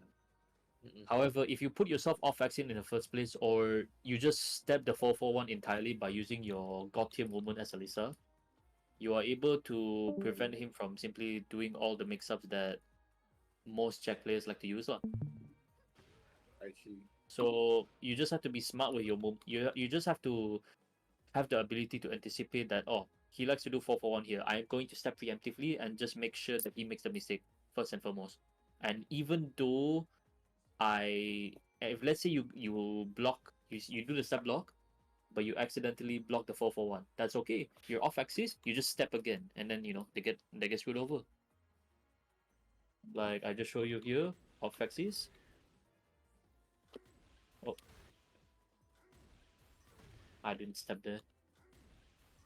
Yeah, something like this lah. And that's the fastest thing they could do. And if they do the mid punch also, because you step blocking, right, you can still block the mid punch in time, and then just react accordingly. I see. Oh, see, no issue. Jacket, Yo, what's up? there's one viewer asking you how to lap a character in an optimal way. Yeah. Wait, where? I'm streaming Twitch. There's someone asking how to lap character in an optimal way. Oh yeah, I forgot you were streaming. Yeah. How to love the character in an optimal way? Good question. You know what, let me switch to Jun because I'm actually more. So, I have been in the hyperbolic time chamber for the past few weeks, mostly because A, I'm busy with work, B, I'm malas nak main, and 3, I want to get prepared for all the characters. So, but putting Tekken 8 aside, I actually love a lot in Tekken 7, and I think at one point spent like 2 weeks in the lab just studying Huarang over and over and over because I pretty much hate the character. So how do you how do you lab properly? First, you need to understand a lot of it comes down to just doing research online first. So first and foremost, what let's say actually let's not use June here. Let's use a more common character that people know. Let's use Yeonjin. Okay. Jacket anime, thank you. From Julius, thank you very much. Yeah, no problem, man. Anytime. Devil Jin or Dragunov, I don't know. Ah, Dragonov, okay. So let let's see Dragonov. First and foremost you want to find out. Okay. First and foremost you want to figure out what does this character do. So in order to do that, you got two ways. You can either go through the entire move list and then search up like guides for the character to understand their game plan, or you can do it vice versa lah. You understand the character and then you look at through his move list. Either way, you need to do both of it. That's actually the first step in order to learn a character. You need to understand what they do and what they have, and that's the first thing that's the very first and foremost thing you need to do. So what I like to do, right, regardless of like process, I would like to research what exactly does this character do. For example, Dragunov, right? I will look up guides for this character or general gameplay. I will look at how other people like to play this character and just study lah, like see how they like to play this character, what's their preferred way, and so forth. Then once I have a grasp of what to expect against this character, because 9 times out of 10, right, the way that the people online play this character are similar to what you will see in review videos lah. Because everyone will eventually gravitate towards the best moves and best play style. Even yeah lah, even though it's a different player handling the character. So after I study the character, right, I would go into the move list. I guess Junla in this case. I will go through the move list and I would just like go through. I would have this up. Let's see. Display. Yeah, I will go through each and every move in this list and just go through one by one. Like you don't even need to research too long. You just need to what is it? You just need to understand like what are the moves that he has. Alongside that, like putting that aside, right? Like I'm not gonna go through the whole list for now. I don't think. Oh yeah, I forgot to mention. You need to also figure out what are the common tools that this character like to use, and that's part of like researching the character guides online. So for example, let's say Dragonov down, was it down for one, jab strings, down two, UCF 4 in Tekken 8 case, running 2, and I think that's pretty much like the main basis of the character lah. And I guess down back 2-1 because I'm not sure about in Tekken 8, right? But in Tekken 7, in order to get tracking, in order to track people trying to stab a lot, they always like to do down back 2. And the second hit, if let's say they get counter hit, it's actually a counter hit launcher. So no, first and foremost, like I said, you want to research guides on like how people play the character and the moves they like to use. So and this will form a basis of what to expect from your opponent. So in this case, Dragunov, he likes to play very aggressive. So you expect that his pokes are gonna be fast pokes like this. You know his tools are gonna be very annoying to deal with. Can't do right into it. Nah, doesn't matter lah. Point is a lot of it is just like researching the guides online and then working from there. Jacket. Yeah? Can I share you a link? I think this is a I saw useful it, yeah. link. In the chat. I think for most people, it would be really hard lah to know which are the common tools. And I think it yeah. helps a lot lah if you guys open the Google Doc and it tells you what's the main tool or common tool lah. Yeah, in the link. Yeah, I think this is a fast way, a great way lah to start because it tells you what's the main tools. Yeah. Mm. Yep. Or basically just like show them the controls in this case, right? Yeah, you can go to like for this case what Dragunov, right? You can simply go to Dragunov lah, the Dragunov tab. Yeah. Important moves, yeah. This is actually pretty useful. I actually didn't know this existed. That's actually really good. It existed for Tekken 7 also. So yeah, it tells you the important moves, and I think the fastest way is just to lap the important moves lah. Yeah.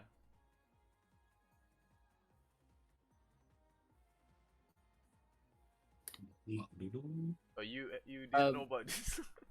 Sorry? You didn't know about the Google Doc? No, I've never actually heard about this before. Most of the time, right, I would actually just research online and look up guides on YouTube and on Google for it lah.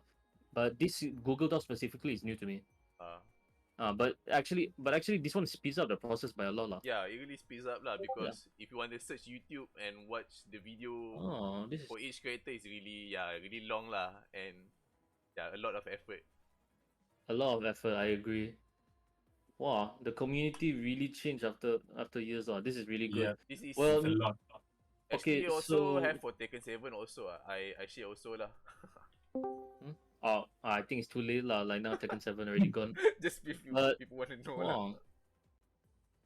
But yeah lah, I think putting okay lah. I guess like since you have the guy, right? Normally, this would actually just like eliminate the process of like googling entirely lah. But Yep.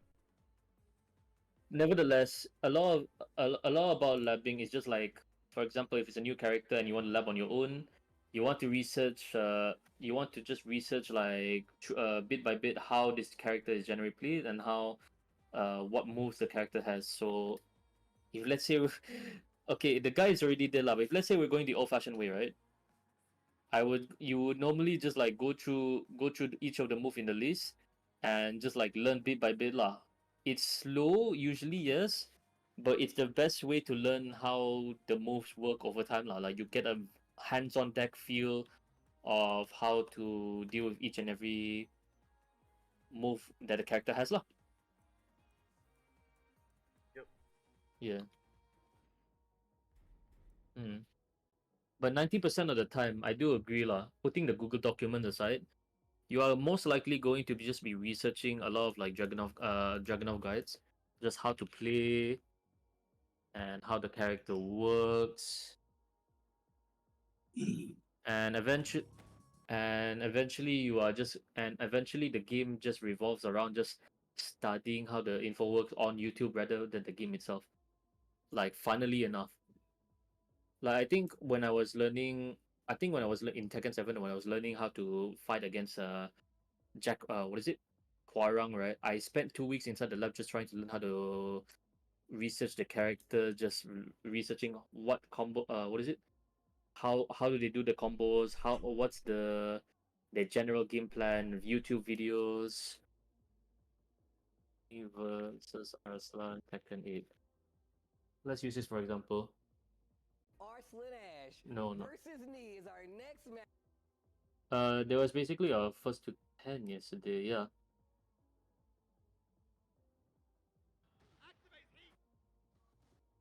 Yeah, so let's use Nee as an example here.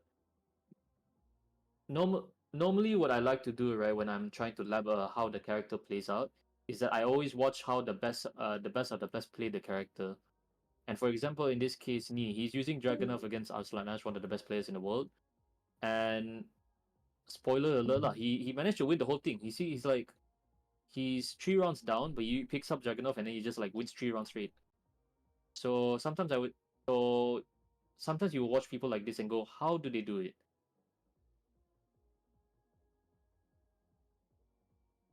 and then you work from there lah.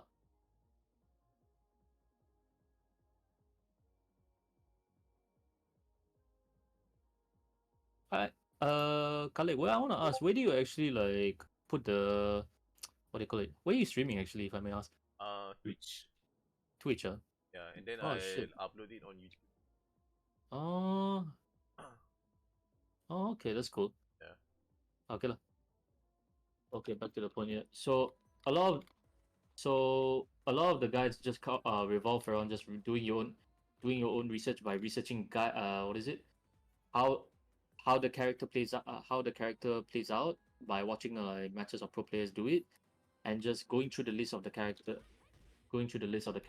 So for example,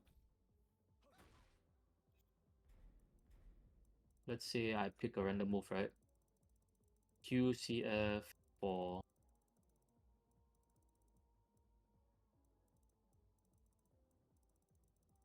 yeah.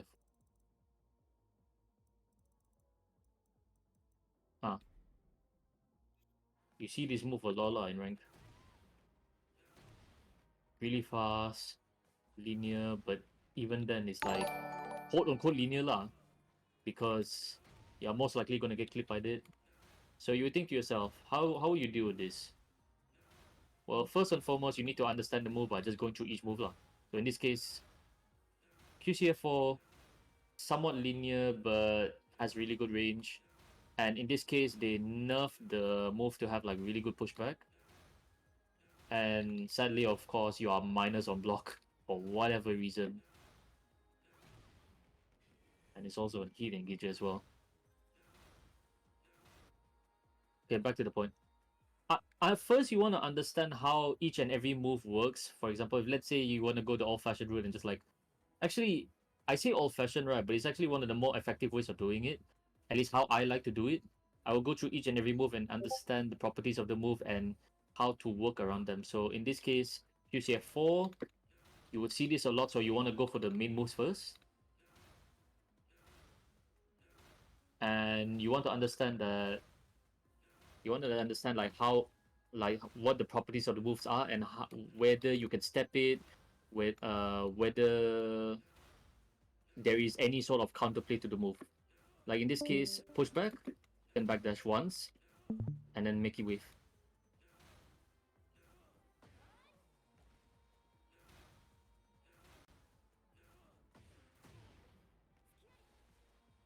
Or and something like that lah.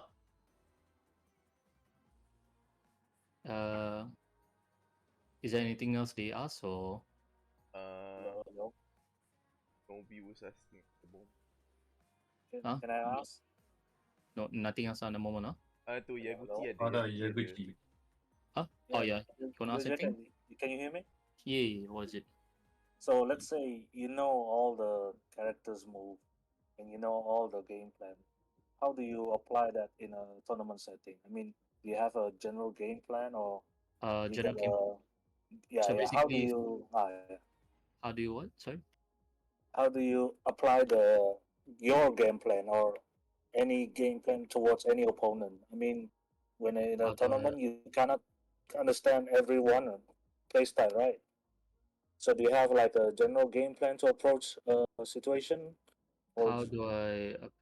So basically, like general game plan towards like every opponent, regardless of their character. yeah, yeah. It's not about macam you fighting Rahim or you know this. No. Because in tournament you never know what kind of game plan they're bringing, right? Correct. So do you have an approach to deal with that? So in my case, right, the thing about these sort of players are the thing about these sort of like tournament gameplay is that first you have to it's like doing exams, right? You need to study beforehand before you can even enter the exam hall. If you just simply wing it, right, chances are you're most likely going to fail. And that's the same in tournament, right? If you lack the experience, you are not going to get high marks. And in my case, right, because I already have like a lot of experience, it actually helps me to deal with like a lot of players, right? A lot of players gameplay like aggressive, defensive, neutral control, very weird play styles. basically, in other words, like when you the more you play, right, the more you've seen it all, and what and eventually, right, you always tend to default like, okay, yeah, it's a first to two, but I want to see how they like to play first. Are they very aggressive? Are they very defensive? And then just go from there, lah. That's how I would like to play against um against these types of players, lah. Of before actually wait, Zur, are you asking me about like my experience or just overall before I continue? Either way, because I want to Mm. see how you approach in My any or because how I sometimes approach. based on your result, sometimes you can win people, sometimes you lose. Even I'm surprised, because Mm. you know Yeah, let me tell you something, right? For me, right, even though okay lah, I'm consistent in tournaments, but I'm not exactly a winner either lah. I just know I think a lot of my gameplay revolves around getting the information by playing in the long run because when I play Tekken, right, I usually don't prepare for the tournaments per se. I usually prepare for the player, for the game itself. I do very well in long sets. And in short sets, right, sometimes even I struggle as well. But as of recently, right, I think you saw the MEC. I'm not sure lah. The MEC tournament that I joined recently, I got second place. So, and I think that one was a real highlight for me lah because there were so many games where under normal circumstances I would have just tilted and lose. But what helped me really, really prepare for these sort of like tournament games is to just like composure. I think a lot. If you in your case, right, if you saw my gameplay like when I was playing during that MEC tournament, I always like, let's say I lose the first game, I just I just sit there. I don't rematch. I don't do anything. I just take my time and try to understand what my opponent did, what I could do to you know deal with it, and I would take as much time as possible. I think at one point during like that tournament in Puchong, right, I waited for like for 5 minutes. I just delayed the whole tournament for 5 minutes just so I could think for myself, and it worked.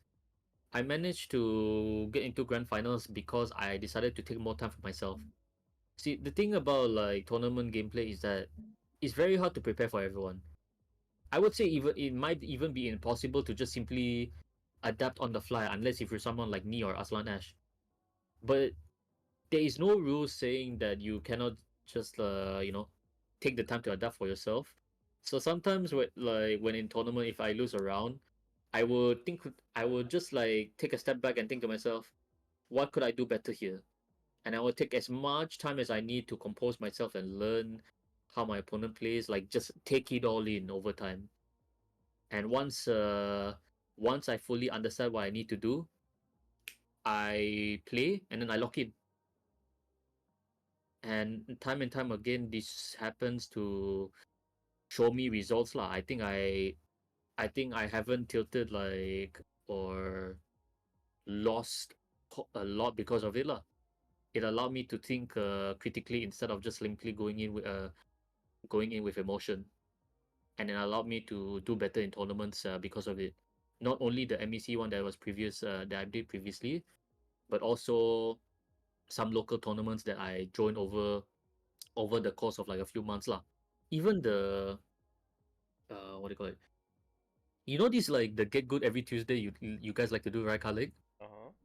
Remember when I tried to fight like for example Iman, right? Uh-huh. ADC.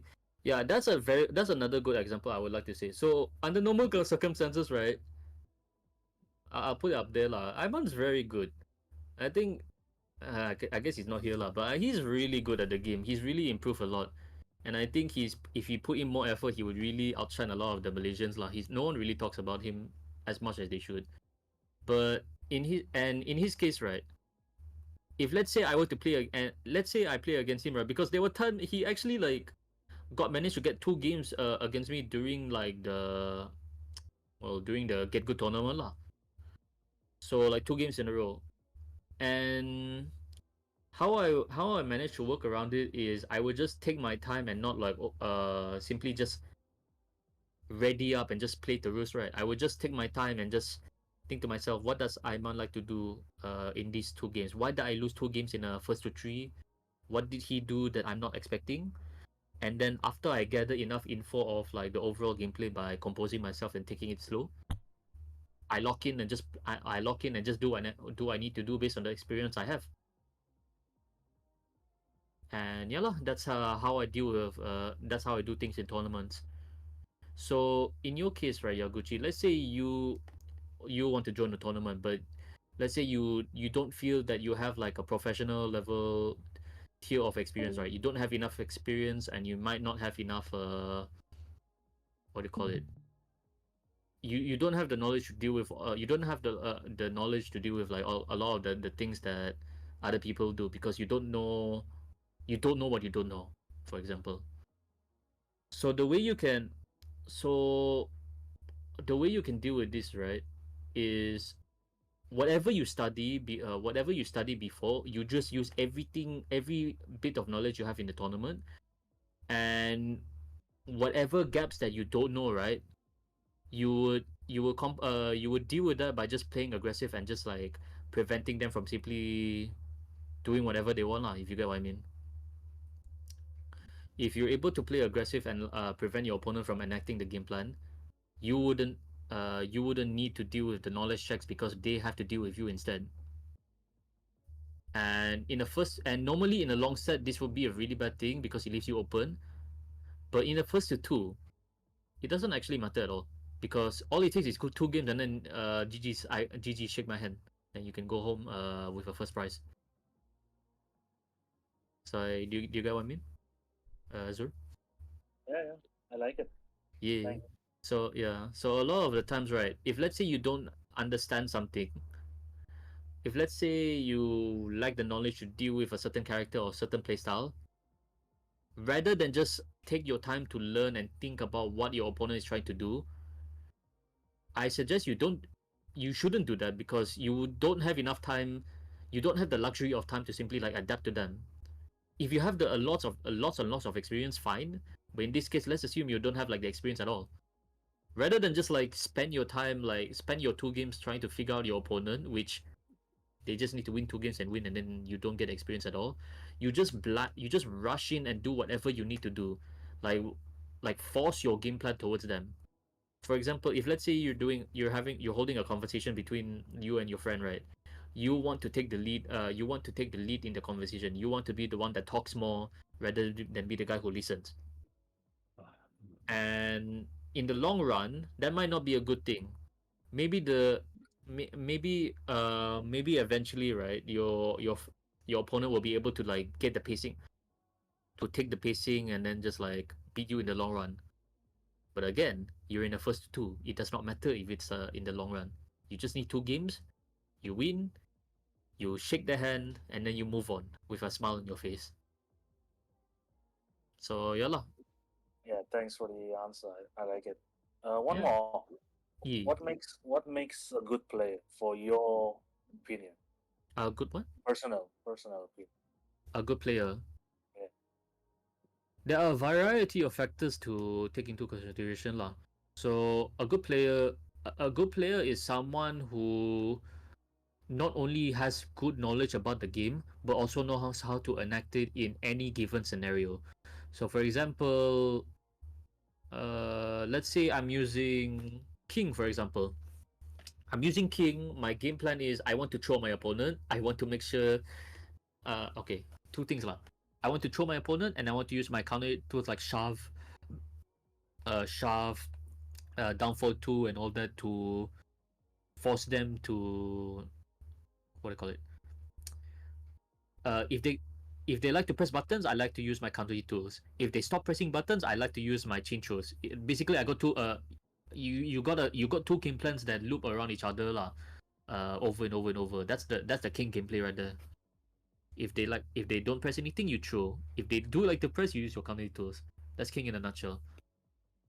So a good player, for example, a good king player is someone who can do not only both gameplays like very well, but is able to do it in any circumstance.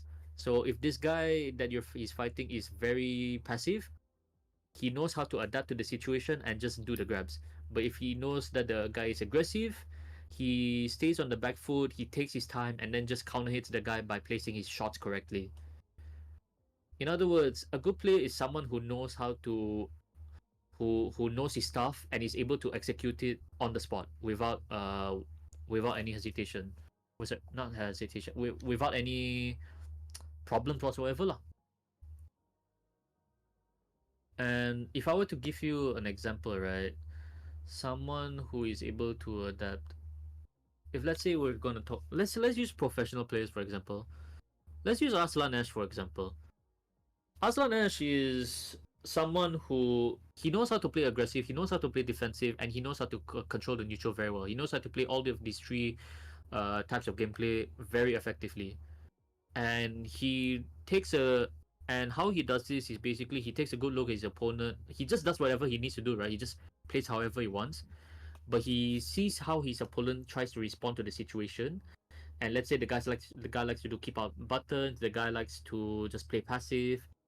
He takes all of that information into consideration and just adds that into his gameplay lah. Like, oh, I'm playing aggressive and you like to respond with like counter hit tools or power crush or you like to whiff buttons, then I will beat you out and kill you for it. And the moment I punish you, I will keep going, and until you die lah. So that's a good example, and that's a good example lah of like someone who is a good player, someone who is able to, someone who knows what he and the opponent can do, and is able to enact their game plan without any fail. Something like that lah. Zur. Yeah, thanks a lot, man. No problem. Hmm. Okay. Anything else? Jacket. Yeah. Personal question. How do you like deal with nervousness in a tournament? Like, do With you what? ever like feel nervous during a match or something? Yeah. Oh, nerves. Nervous. Yeah. Do you Oh, feel nervous. nervous? Yeah. Oh, yes. Like even now, right? I still feel nervous when I go to the tournament. I can assure you that every single player that you fight, it doesn't matter if they're like Arslan Ash, me, or whatever. Everyone, first game, right? For example, everyone will feel nervous. Like fresh out of the what is it? Fresh cold. They just started their first game. It's like they think to themselves, man, I don't want to screw up. Everyone's going to feel nervous, and that's normal. That's a very fine thing to have. And in order to deal with that, right? In order to deal with the nerves, you need to acknowledge the fact that you are nervous, why you are nervous, and work around it lah. So for example, in my case, right, I am nervous whenever I go to tournaments, right? I am nervous for my first game because I think to myself, okay, I've played enough and I'm very confident in the game. But what if suddenly my skills suddenly drop? That sort of like thing haunts me from time to time lah. Whenever I go to tournament, so I get scared lah when that happens to me. But but now over the time, right, over the years, right, when I keep playing more and more and more, not only in tournaments but just overall online lah. Eventually I usually just come to terms with it lah. For example, let's say the MEC tournament, right? For example, I was fighting Gideon at the Awong. I was actually even though he was new to the game, like would you believe me if I said I was nervous? Like first nervous with fighting the guy, even though he's new to the game. So yeah, it's something, and how I dealt with it was, okay, in my case I already know what game plan to do, so I just do what I needed to do. But as the game goes on, I usually just compose myself lah. I take the time during the game to just compose myself that okay, I am now warming up. You can now you can just like calm down and just like do whatever you need to do over time.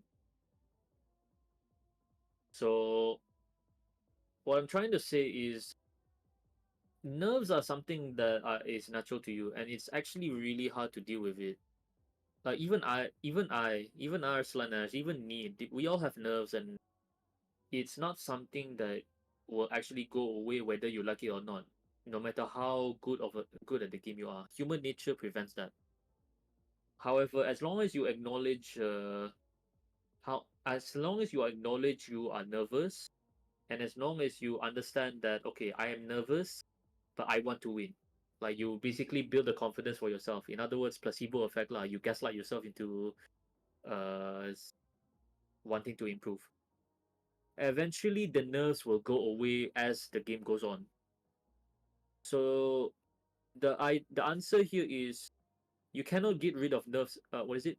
You cannot get rid of nerves at Tyler. You cannot have like nerves of steel because it can always happen during the game, like before or during or after the games. It can happen at any given moment.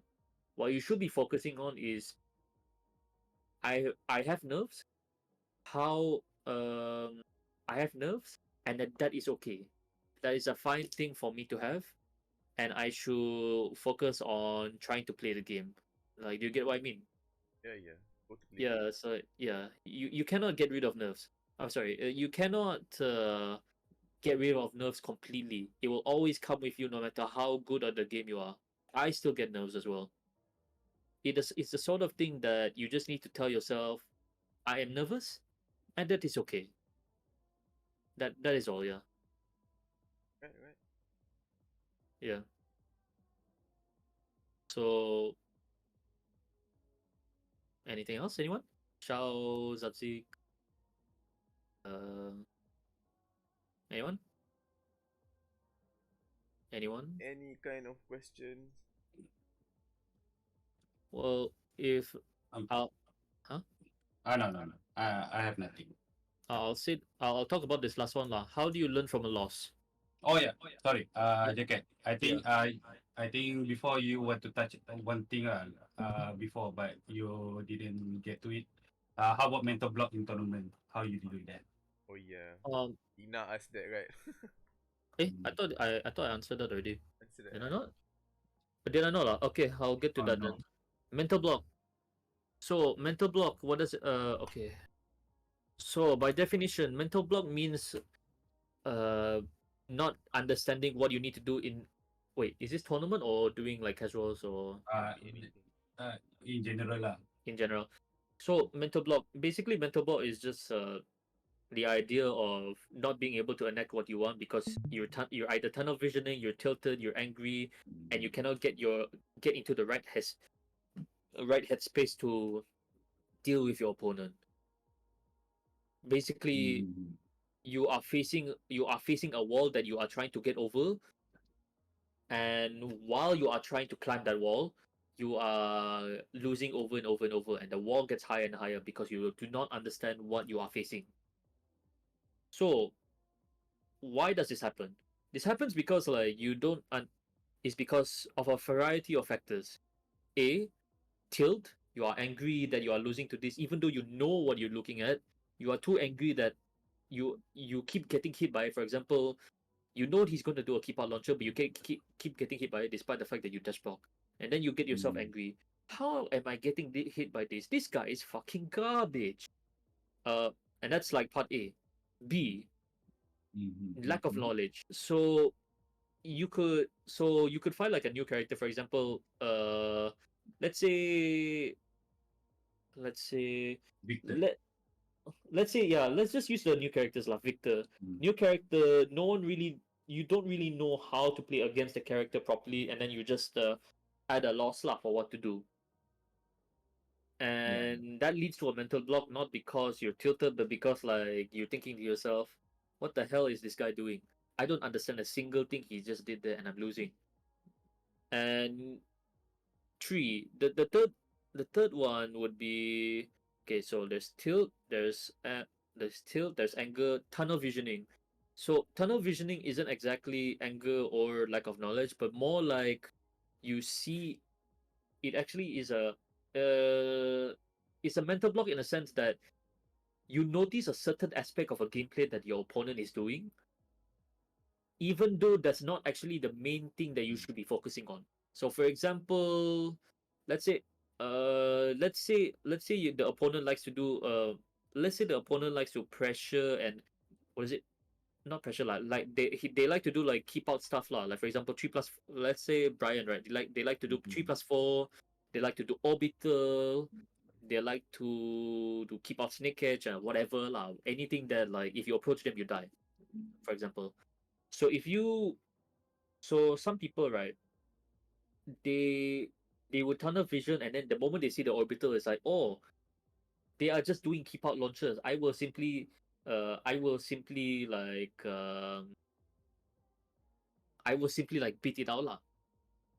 I will simply wait for these keep out buttons to go out, and then suddenly the opponent is like, hang on a minute, this guy is waiting for me to whiff stuff and make me die. I can now adapt and use my other tools to approach him. And then they suddenly, instead of like doing keep out orbitals, they do approaching back ones, hatchet kicks, and then suddenly you are at a loss. Like, hey, this guy was doing orbital earlier. How come he's doing something else? I'm now mad. I can't deal with this, and then they get angry lah. It leads to that as well. So yeah. So this sort of question, there's multiple ways of dealing with it depending on the situation. So first one, getting angry. If you are angry, right, you straight up just cannot think lah. Like you cannot think properly. You cannot simply like do your gameplay as effectively as you should, even though you have the experience to do so. How do you do this? Take a step back and calm down. And this applies also in tournaments.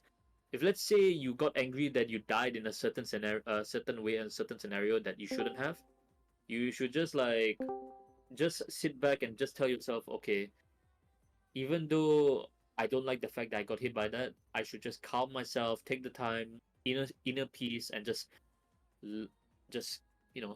relax. Like relax. Just make sure you don't get tilted. Just make sure that you understand. Okay, I got hit by it. It's annoying, but it is what it is. And then you throw the negative thoughts out the window and learn from it lah during the next round. That's the first one. The second one, lack of knowledge. That one is very easy. You just go to the lab or you do some research online on YouTube videos or guides, and then you just learn what they like to do, like the strings or the gameplay, and find a way around it lah. For example, let's say I'm doing a certain string of a certain character. I don't know how to deal with it initially. I go to practice mode. I set up the string. I just try various solutions to deal with it lah. For example, let's say June back to 1. Can I step it? In the second is the high, I can duck it. But let's say I wanna like have backup plans. Let's say I don't wanna duck it because they have back to 2. You think to yourself, can you sidestep it? Can you parry it? Can you interrupt it? And then you just go through the list lah of like the things you can do as a player to deal with various scenarios lah. Either you mash, move, or you defend lah. Do you get what I mean? Yep. Got Yeah. And if let's say you cannot find a solution to that specific string, you will also like let's say you cannot find like a active immediate solution. That's not the end of the world also. You can also think of another way. For example, am I able to instead of like trying to actively defend it, try to also instead of like trying to defend it, you can also like try to deal with it through action. In other words, if I can't deal with the string, can I use my fast pokes or just pressure him enough that he'll be deterred from using it? In other words, if you cannot find a solution, find a different game plan. So if trying to play defensive does not work because the string is too OP, that's okay. Take the initiative and just like prevent it from happening in the first place, because prevention is better than the cure. And that's for number 2 lah. For number 3, tunnel visioning. So tunnel visioning, by definition, is basically even though the opponent is actually doing a certain game plan, you are only focusing on a subcategory of it, only a small aspect of it. Like he's trying, like the guy is just doing keep out launches, but he's also doing stuff like back one to pressure you at the same time. But you are only focusing on the part where he's just trying to keep you out. And in other words, you are only focusing on one factor of his gameplay, and it might not even be the main one.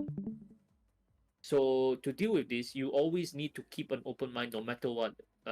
Just like the first game, right? The first tip when I told you, if you're angry, calm yourself down.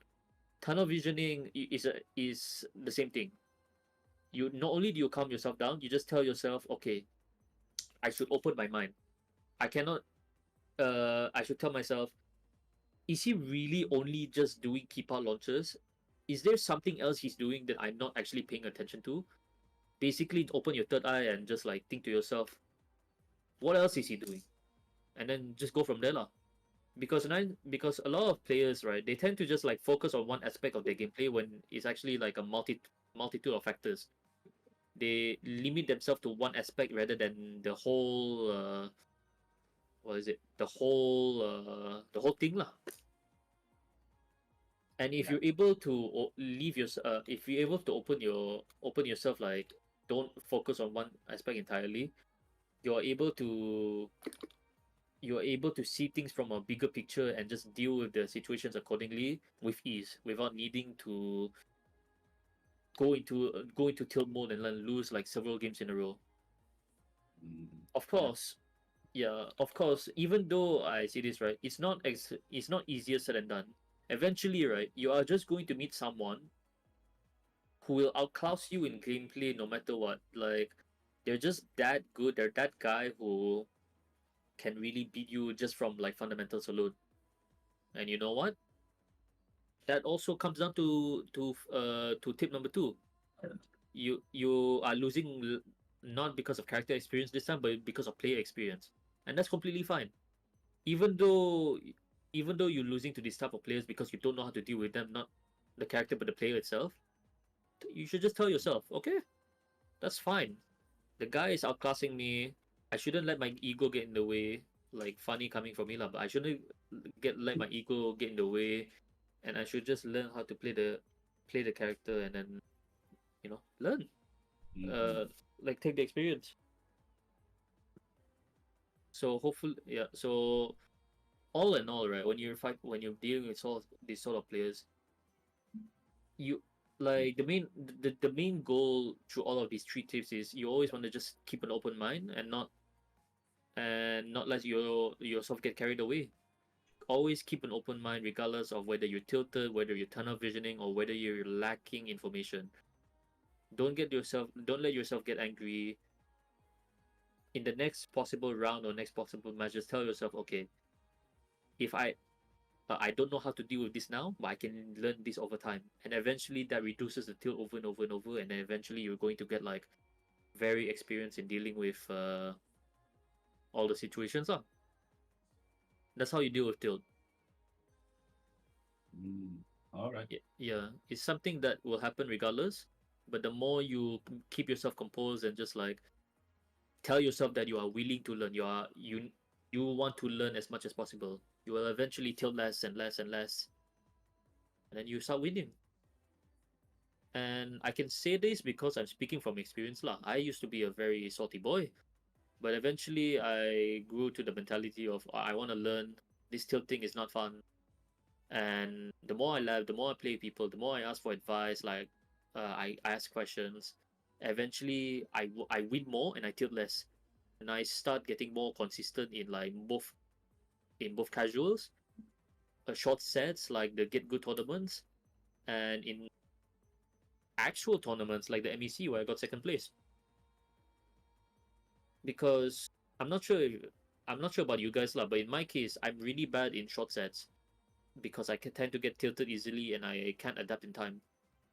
So that MEC tournament actually meant a lot to me because it allowed me to adapt fast, and it showed me that I actually improved myself in terms of like not being able to tilt. Basically, maintaining my composure lah. You get what I mean? Even though I lost Yeah, to even though I lost in second place, I didn't tilt in the end. I'm still willing to learn, and I'm able to adapt on the fly because I didn't get myself tilted. And both of these added up and allowed me to get to second place rather than just died in pools and like everyone else. Like you get what I mean? Yep. Yeah. So yeah, hopefully you got all that and that helped you a lot. Yeah, got it. Because people get really tilting in, especially in rank lah, easily lah, right? Mm. Yeah, got it. And in tournament when hard to picture what to do, then tunnel vision. Usually tunnel vision is the biggest problem lah in tournament. Mm. Yeah. Yeah. Tunnel visioning, like I said, three factors. You're either tilted, you either lack knowledge, or you lack the uh composure. It's always these three things. And if you know how to deal with all three, it just goes. It's like a sickness lah, like a flu. The more the more you the more you learn how to deal with it, the less it comes to you, and then it eventually just goes away lah. So yeah lah, I think that's about it for that topic. I hope that helped. Nice. I Yeah. think that's good enough. Yeah. All right. Thank you for asking. All right. Anyone else? Anyone else have a question to deal with? I think after this, there's not much else I could really teach lah. Cause yeah, lah, I prefer if like people just ask questions like active conversation sort of style. But after this, I think I'll just like try to play more online and just like show my gameplay, if anything lah. So anything else you guys want to ask? Kau tak ada kot orang lain. Ni pun dah dekat malam dah ni, dekat Yeah. 12. Chow, yeah lah. I think So, Chow, Yujiro, Zazik, anyone else? Anyone else? What? I'm good. All right, then. Great explanation, bro. Thanks. Learn a lot. Thank you for the TED talk. Thanks. Thank you, sir. I'm looking forward to be having you maybe next week or the other week. Yeah. I think I learned today that I am very bad at teaching in a very structured scenario. Like when you guys are all muted, right? I'm macam nervous lah. Like I really cannot Uh, teach. Actually, Like- you did really well. It's just that yeah, it gets awkward lah when everyone was muted. That's Yeah, all. because I Yeah. didn't know. I don't know how to deal with that You actually. didn't know what they are thinking. That's all I think. Yeah. Not to say well, yeah lah, that, but I don't know what they want. So it's Yeah. so it's like it's very awkward for me. It's quite But- clueless lah. What's happening on their mind?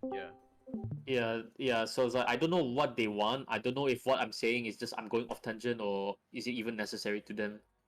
So it's like it's easier for me if you ask me a question then I can answer because not even 9 times 10 times out of 10 whatever question you ask me I can answer already. I Like got a you question. apa? What will you do when you're under pressure? Good question. Very good question. I'm actually the best person to know that. Let me pick Jack just for the sake of. Okay. Where are you, Jack? Wait, where's Jack? I'm blind. Left side. Okay.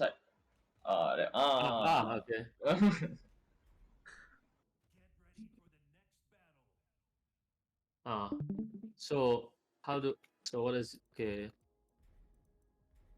Select from move list.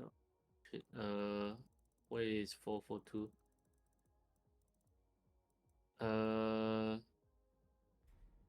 Okay. QCF 4 and short. So, what do you do when someone's trying to pressure you and you can't seem to get away? Stuff like this lah.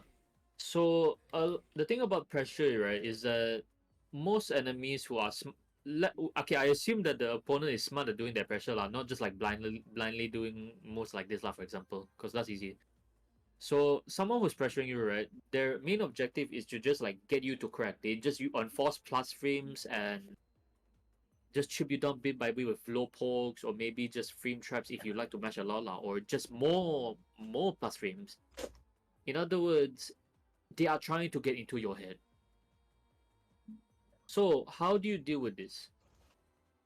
The thing about like dealing with pressure is that there's more than one answer to it, and not to say unfortunately lah, you have to use every single way to you have to do everything you can to deal with it lah. For example, um,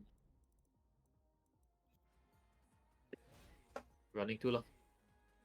So you have to do everything you can to deal with it lah. For example, maybe you want to mash, like maybe you want to mash, or maybe you should like use your movement a bit.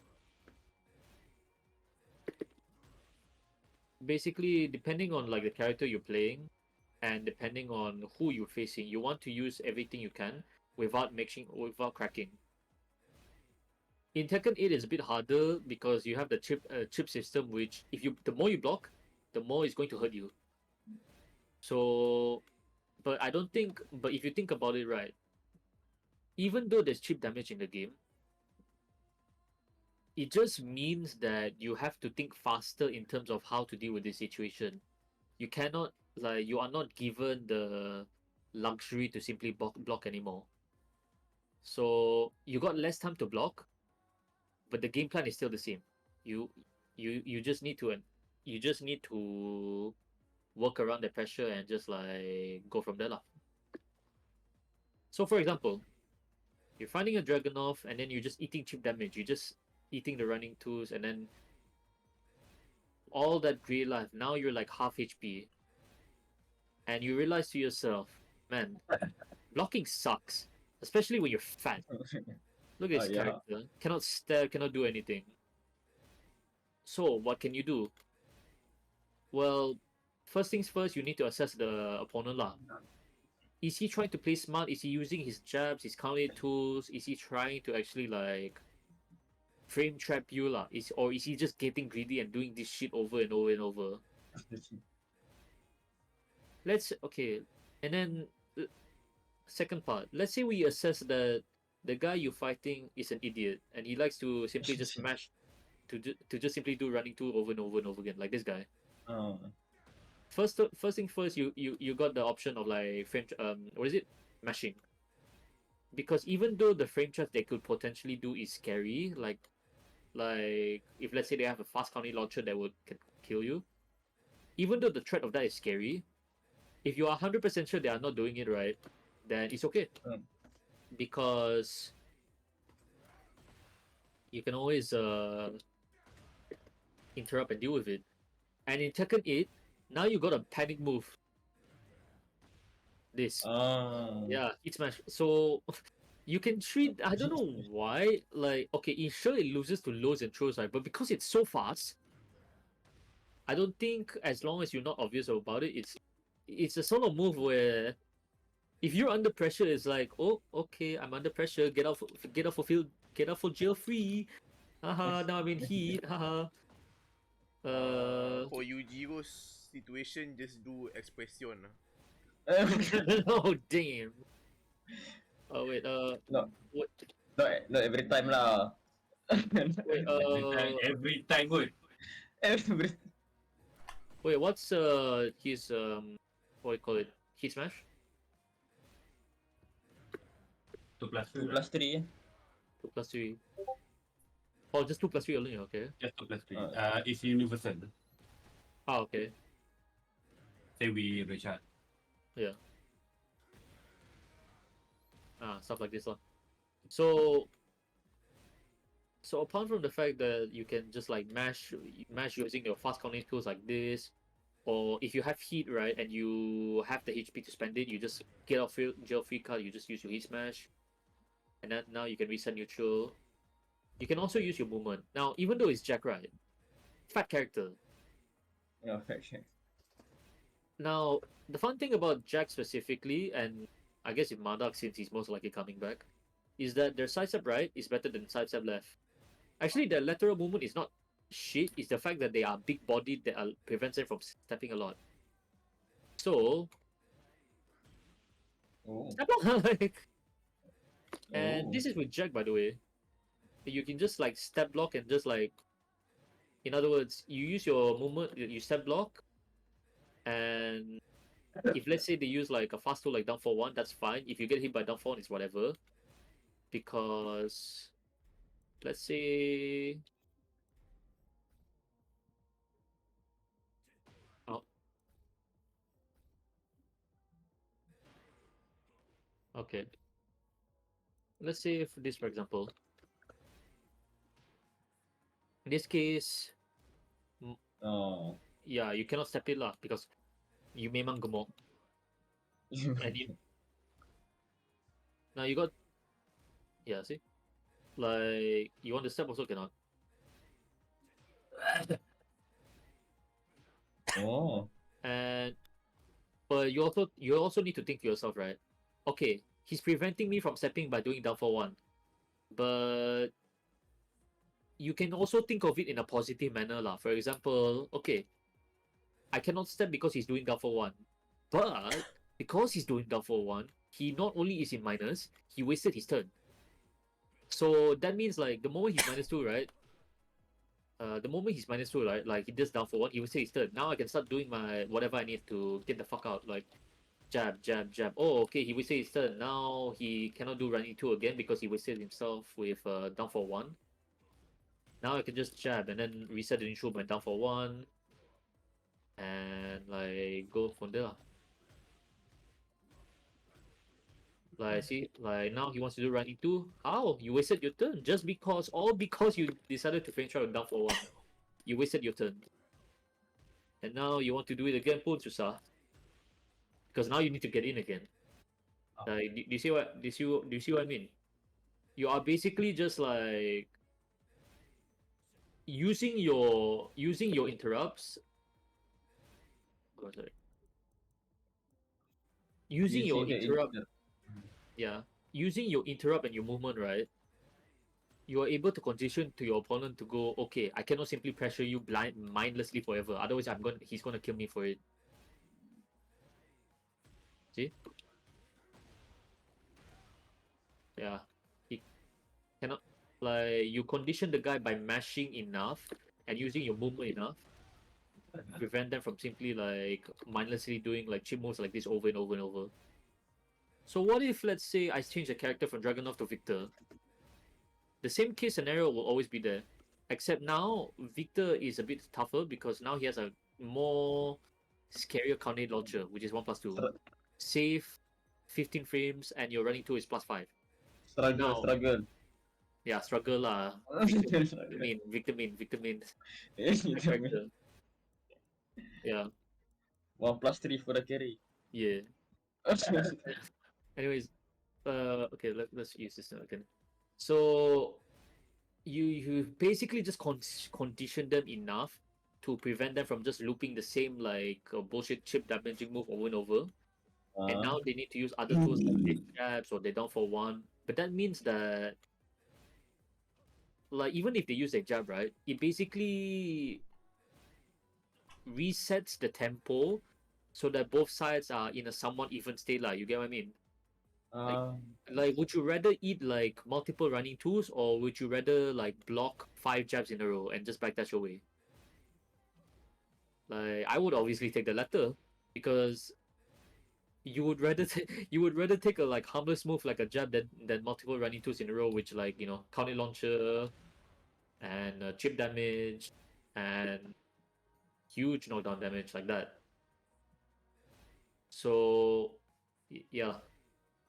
In other words, if you're able to play defensive and be patient enough and knowing when to place your shots correctly, you're able to condition your opponent to play how you want.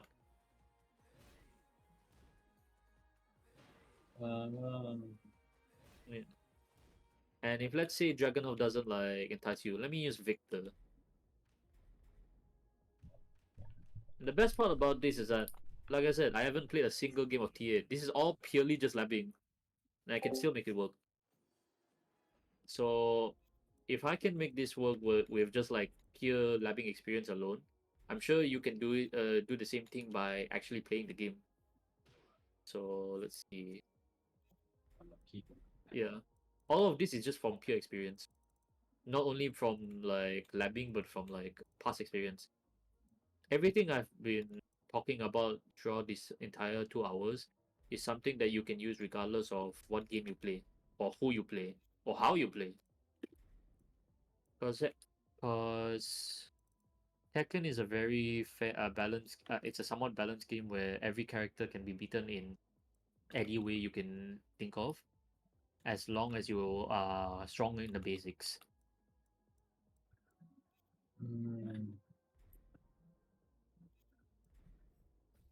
Okay, let's see. Oh, 2+.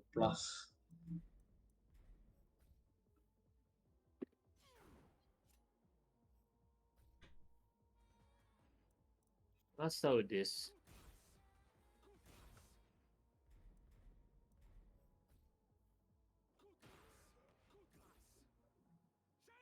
Oh my god.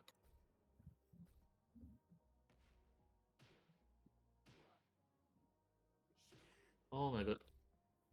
Victor is hard to. It's a hard character. Not really. I tried him. I tried him in 5 minutes. He's brain dead lah. I'm gonna be honest. Okay.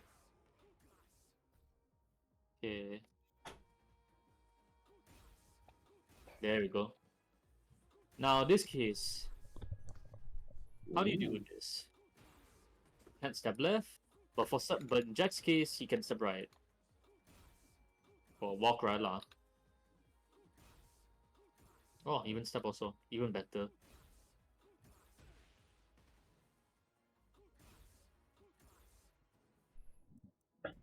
Now, that's one layer. Now let's add in the other layer. Let's say, I want to. Let's say I want to step. Uh,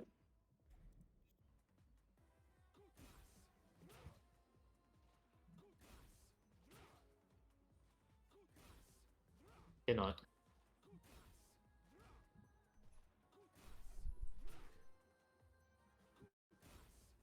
Yeah, really cannot.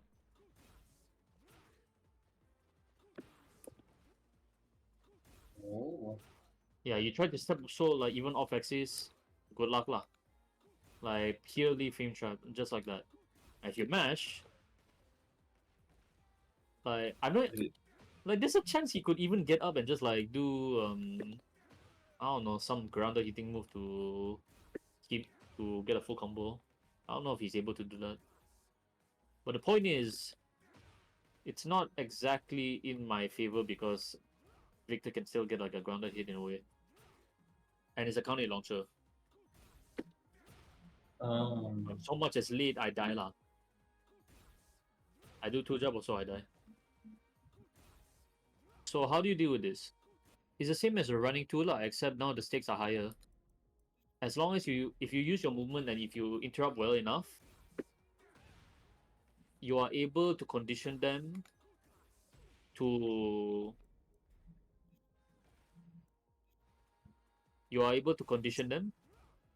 use their frame trap moves, and then they end up wasting their turn. In this case, it's a launcher this time lah, so the stakes are higher. But just because the stakes are higher does not mean the concept is any different. It's still the same. Now they use their frame trap, so they wasted their turn. Yeah. Okay, now you reset neutral. And sometimes, right, you might even get them to weave. Just because, yeah. With space, let's say that you block tip brain like running 2. Oh. Let's say you block like tip brain running 2. You can get them to weave and then like punish the frame trap.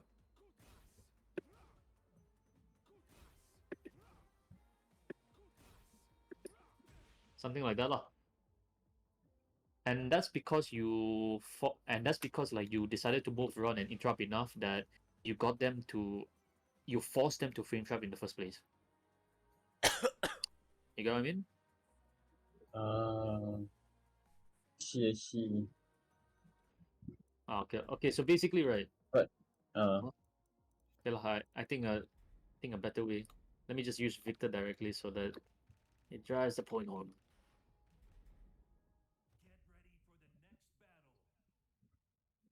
So if you're facing if you're facing an opponent that's who's that? Hello. So if you're facing an opponent that hello Eman. If you're facing an opponent that is what do you call it? He's just like I said, he's just pressuring you.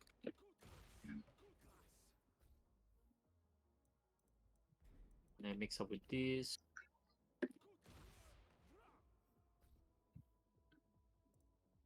If you're facing an opponent that's just pressuring you like over and over, right? You either mash.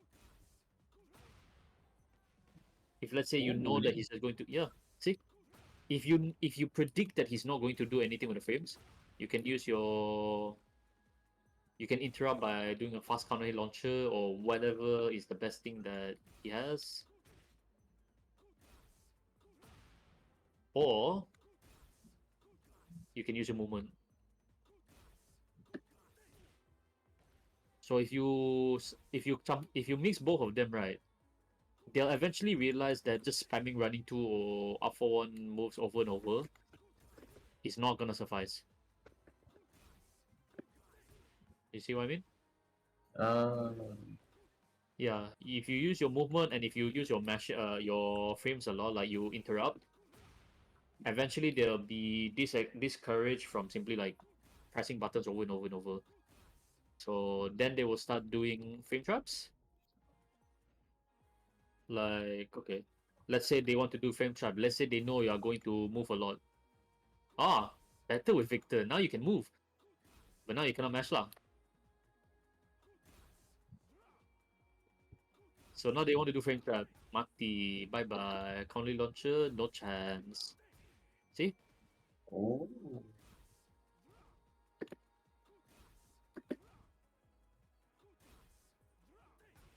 Yeah.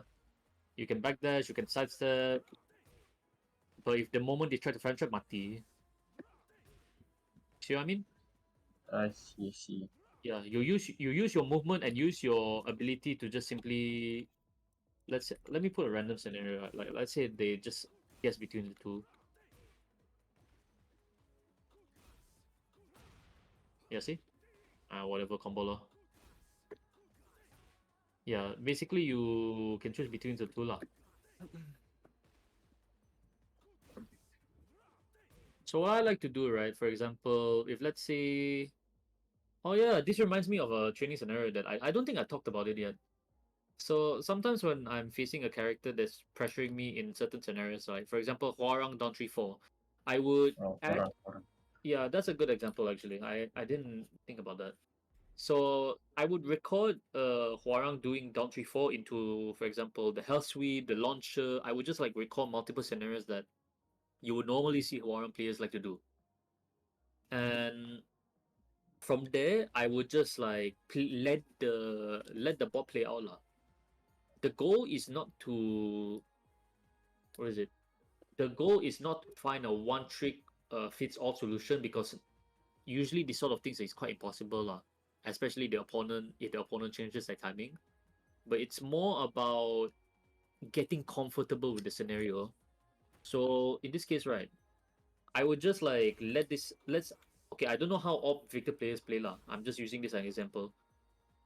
So I just let this play out and just let myself get very like comfortable with it lah. I just see the bot just do this shit over and over and over. See what I can do to like deal with it each and every time. And eventually, right, you are going to get so desensitized to it that when you go to an actual ranked game, it's like, oh, I've seen this so many times in the practice mode. I can now deal with it effectively because I've seen it 1,000 times because I set the bot to do it. And the same case applies to Huarang down 3-4. So you set like down 3-4 into Hell Sweep, down 3-4 into the launcher, and then you just simply let it play. Like even like you're going to get hit 9 times out of 10, but the point is not is to just like let it run lah. Let yourself get comfortable with like seeing the move, like getting used to the move, and then eventually you might just like find out like over time by letting it play. Can I fuzzy? Can I happen to like predict the timing and just fuzzy? Can I deal with it by mashing or and so forth lah. I basically just let it run. And I would sometimes sit in the practice mode for like 20 to 30 minutes and just like see this mind numbing like string over and over and over. And then I get so comfortable with it that I can just like sidestep or just block everything that they do within this scenario. Because I've seen it so many times. This is what I like to do lah. And actually I do this in the lab for the past few weeks with some of the characters. Now that I mention it. It's how I managed to deal with like a lot of like setups, for example. It's how I'm able to deal with a lot of like setups that some player with certain characters like to do. Running. Huh? Cloud running too. Yeah. Like I'll just use running two to drive the point home that regardless of what character you pick, it's gonna end up the same either way.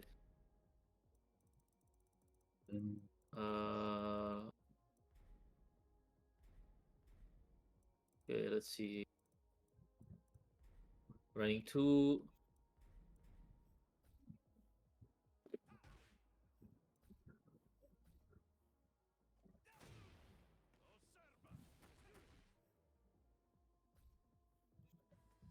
Let's see if I do it right. Oh my god.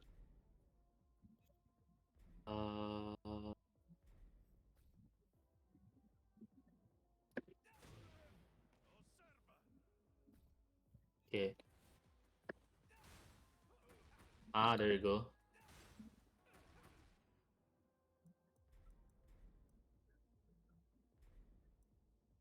And let's put another running two. I'm sure all of you seen this once lah. Like you would see some Claudio players, they would just loop like running two over and over and over and over. And then you see all that chip life gone down. Now you're half HP. And then you're thinking to yourself, how did I get myself into this scenario? Why the fuck did I decide to block? Why did I not mash? Holy. Yep. And it's yeah. And basically getting used to stuff like that. I wanna ask if any of you guys done like stuff like Muay Thai or boxing. Have you guys heard of this thing called endurance training by any chance? Yeah. So yeah. So just in case, right, I'll mention endurance training is basically just getting used to the scenario to certain hits over and over and over. For example, in Muay Thai, right?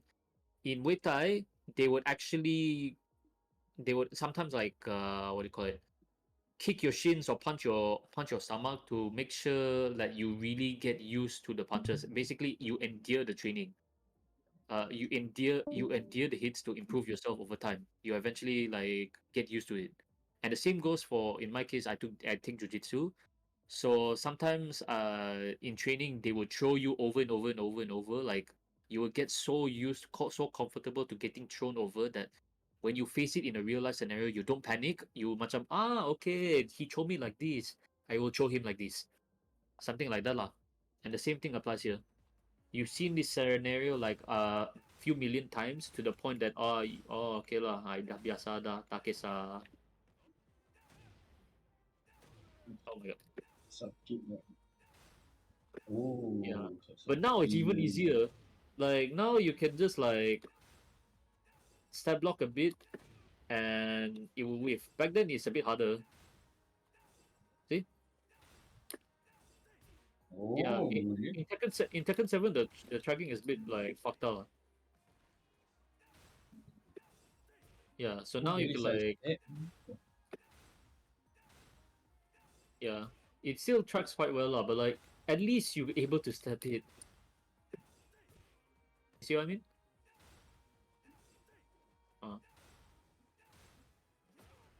And in this case, I don't. Oh, it's even better. It's just -6. It's not recommended to mash her, but if you're able to just move around and just like even better. What is this? Oh, oh, down +2. Hmm. Oh, Yeah, dia something like that lah. counter ni. But Eh, yeah, but the point is, okay, I think I'm going on too long lah. But the point is, regardless of the character you're fighting against, any character that will pressure you, as long as you're willing to interrupt and use your movement and be patient to the point where they cannot get anything done right, they will eventually be frustrated. And they'll eventually waste their turn by just like using a mid poke or low poke, and then yeah, lah, that's it. That's the end of their turn. Or maybe they're just like +3 and then they cannot do much with it. And then from there, you can like dictate the pace lah. Oh, okay. I'm only -1. Now I have more reason to mash with my jabs, or more reason to, or more ability to move around because I'm not minus a gajillion anymore. I'm only -1 from the jab, and I can now move around. Like if let's say I were to, let's see. Oh my god.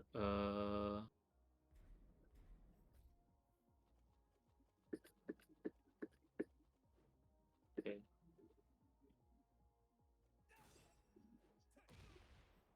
Mm, yeah, this one. Basically, I'm trying to do like running 2, jab into running 2, for example. And the problem is, I suck. Lol. There you go.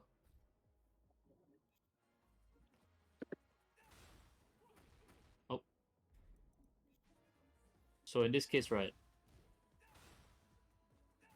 Sometimes you would see some players like do this to like frame. This is a good example of like basically players who they want to frame trap, right? But they give the lowest possible effort. They just do a single jab and then just pressure again. You would sometimes see players who do something like this or something similar. Or maybe they just do like running 2, jab, jab, back 3, and then another running 2 again. But this is an example scenario of Claudios you will meet, or just any character, or just any player in general, like even like Victor or Dragunov, running 2, and then they do jab a bit, and then after that another running 2, as an example lah. So, how do you deal with something like this? If they use the jab, that means they're -1 or they're only +1 only. So you can always smash. You can always like, let's see, take a jab, move around. See? oh. Oh. Yeah. Yeah, basically something like that lah.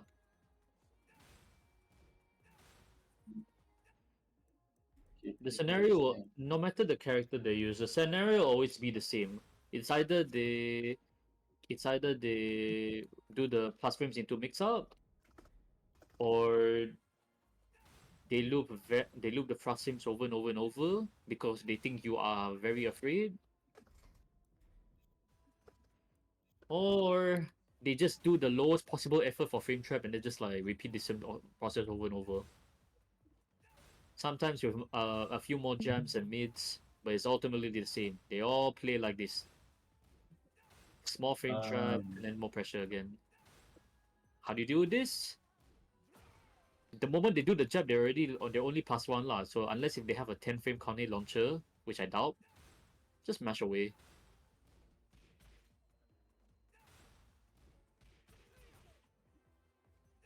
Or Yes. just move away. Oh, I see. Yeah, what's up? I think Victor has another option, down back 3 to high crush for those situation. Huh? Down back 3 to high crush. Doesn't seem to work here lah. It's not working. But even then, right, you also need to weigh your options because down back 3, right, it beats the jab, but will it beat the back three? Will it beat the other mids that he would like to do? Because he's still -6 lah at the end of the day. Yelah, yelah. Mm. Yeah, so you also need to weigh the options lah. Even though like maybe if I'm going to match right, you're going to match with a fast move that is really really worth it. So in this case, it's either I use my jabs or if I'm really ballsy, my 1+2. Let's say I know he's going to do running 2 and running 2, I just do my 1+2 or I just interrupt with my jabs because I want to play it safe. Or if I really don't want to use my buttons, I can just move lah. Like if I really don't want to use my buttons, then I move like that. Mm. See?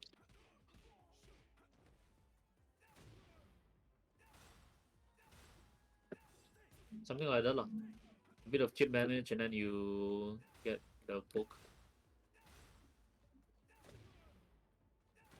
Oh god. Try to do down one, kind of. Down 1-1. I think that's a good high crush move. Okay, sure. And I believe it jails, right? If I'm not mistaken. It deals on hit. Yeah.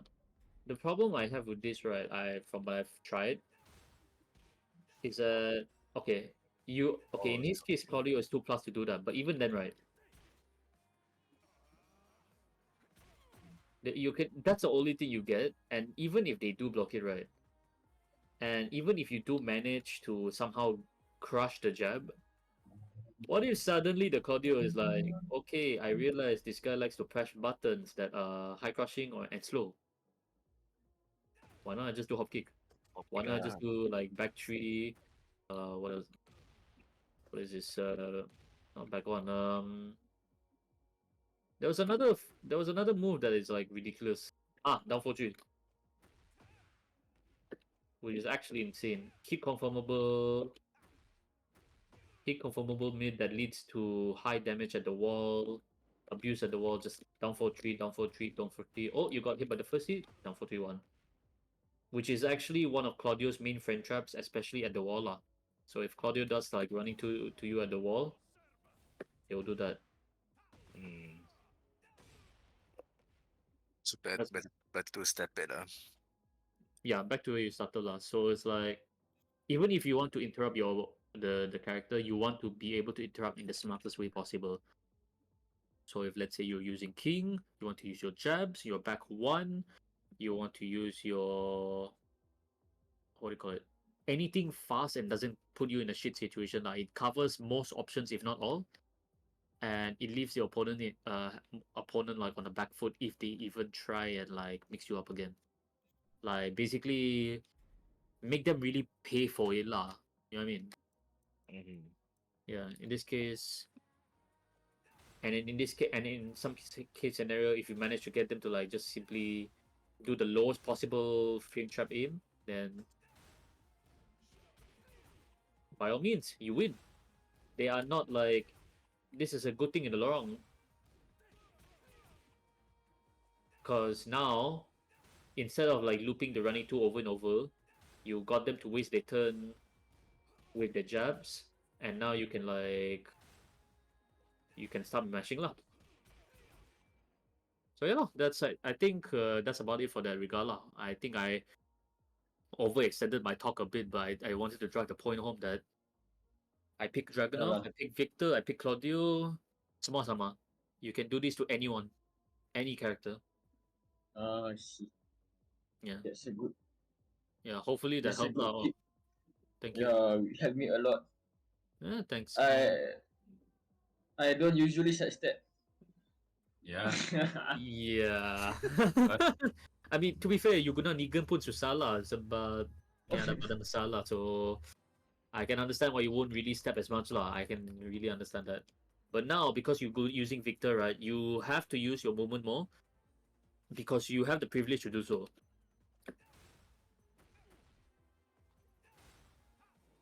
See?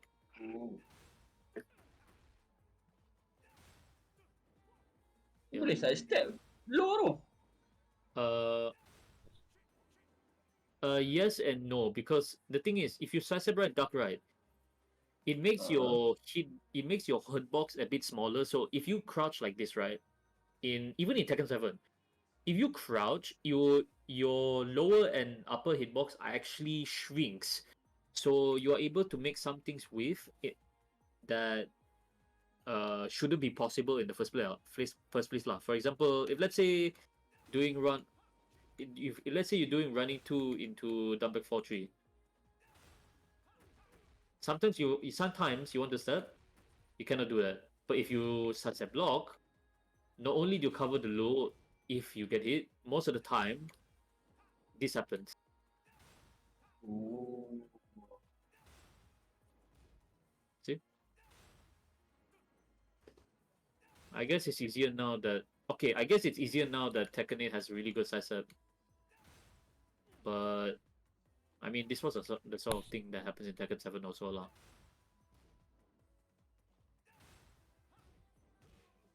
Wait, what was his launcher again? While standing one, right? Standing one. Okay lah, 15. And what was your... okay. How minus is this? Minus, not sure.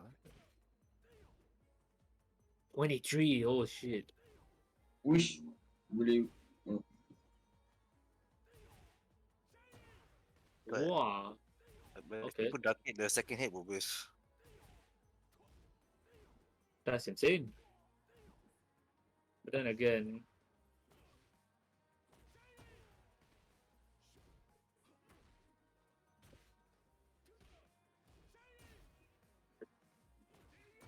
that is insane. What is this? Oh, it's okay lah, doesn't matter.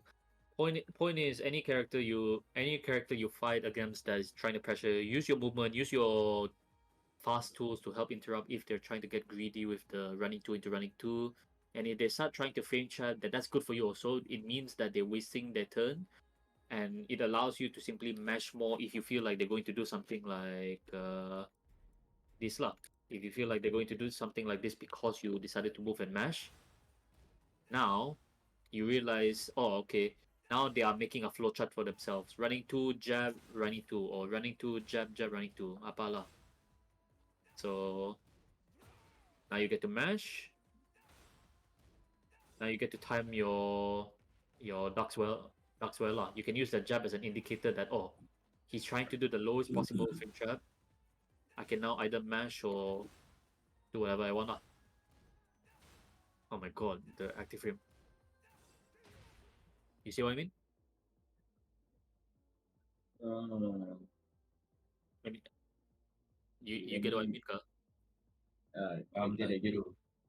Oh, termute, yeah. Okay, I get it. Any questions you want to ask? Okay, that's all today lah. All right. Then hopefully that helped.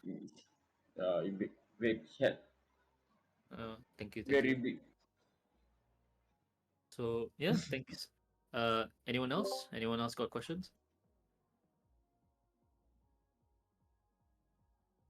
Anybody else? No, thank you. There's a lot of inputs, man. Yeah, I can actually go on for longer lah, but I think I kept you guys here since 9 o'clock, so it's been 3 hours lah. I think you guys, if you guys need to go to sleep, feel free lah. But keep in mind that I'm still gonna be here like regardless, even after the hyperbolic time chamber. So if you guys have any questions, you just DM me, and I will answer them as much as I can. Cause I realize I cannot do like structured like teaching. Like I realize I cannot do something like this lah. I have structured teaching where I just have all this. I cannot do that. Yeah lah, macam cikgu. I really cannot do that lah. It's hard. Jacket. Yeah. Can we have if you still on lah, have like someone versus you, and then I think it's really useful lah to have like a first 2 match Sure. with Now. someone, and then I think the input would be really useful for all of us lah. Yeah, if Okay. someone wanna fight Jacket now, yeah, All right, sure. At least I can actually try the game once sure. lah. Yeah. Jom, how do I If where do I go? anyone wanna fight, Sure. yeah, Amir wanna fight. Yeah. How do I Tekken 5 launcher? Have I added you already, Jacket? Nope. And I haven't even make a Precisely. I don't think you need No, to just make a custom lobby. I think that should be fine.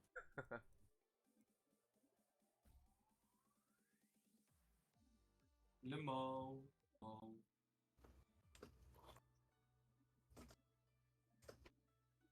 custom lobby. Select from. Oh wait. Select. How do I create a lobby in this? Just back, then go to play match. Ah, Play okay. session. What is this? What is this? 2P battle. What is this? That's why if you want to play like deathmatch unlimited mode.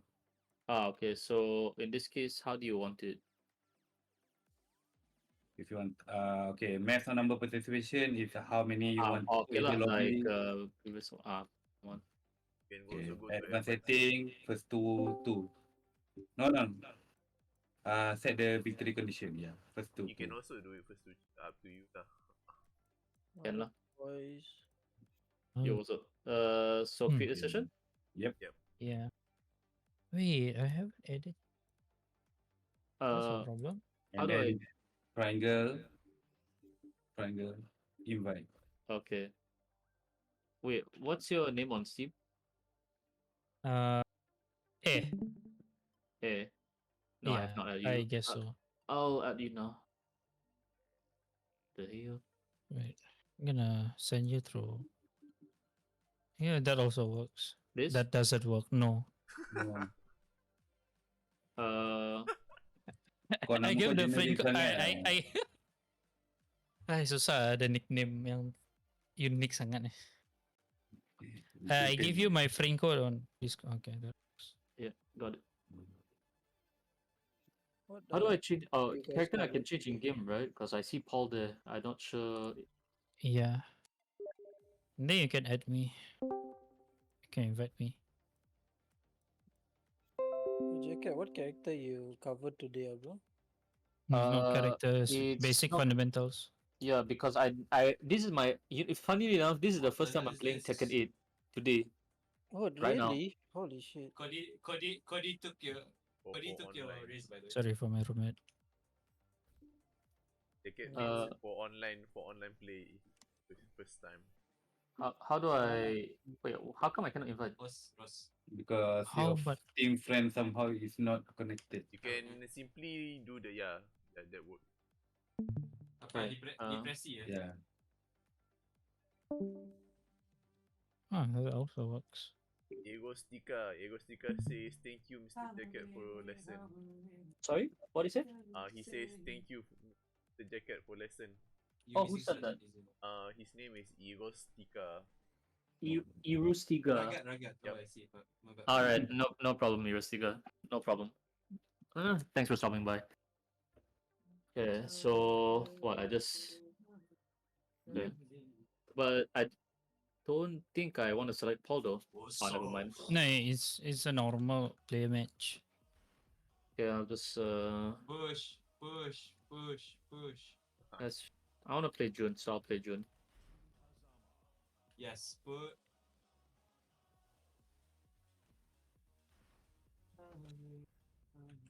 I kind of. Okay. So first to 3, and I have 0 experience with Tekken 8. Holy shit, is that Genome? Yeah, like this is actually my first ever game of Tekken 8 online. Funny enough. I didn't even touch the beta. Ooh. You'll do fine. Your Jacket. Hey, what the? Yo, Genuine, what's poppin'? Was popping, brother. How's the grind, bros? The grind? Oh, The okay. grind is Good. IRL right now, bro. I just got back from my first day at work. It was fucking tiring. Oh my god. Yo, bro, you started working? Wrong. Butcher. Oh, butcher? Yeah, bro.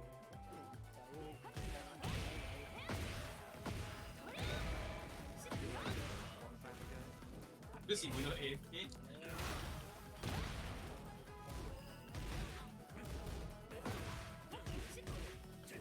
Oh, that's very.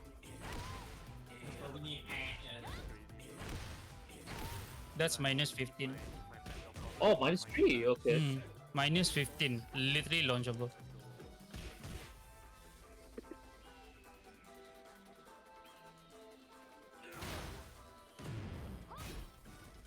You're crazy. Oh, God, the range. I'm playing Tekken 8. I'm learning. Just 20. Oh, nice. Okay, so now I jab and he's learning how to use Rising Blow to counter. Oh my.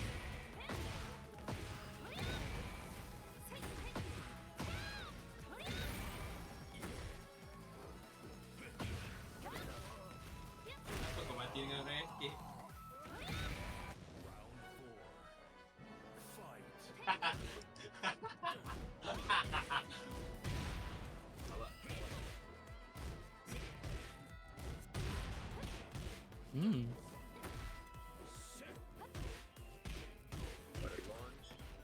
Oh, I messed up.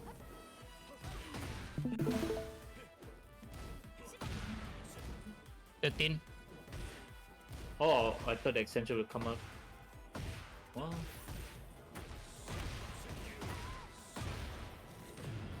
I'm dead. Oh, okay. Ada dua orang. Wow, I did not expect that. Fair enough.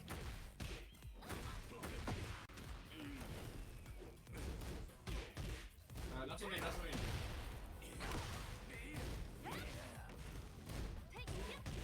Oh, I should launch it. Oh my. Babi.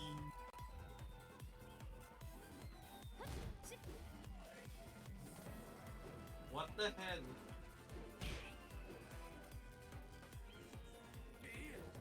Oh, missing foot. Dapat. Curi asset lah. Dia.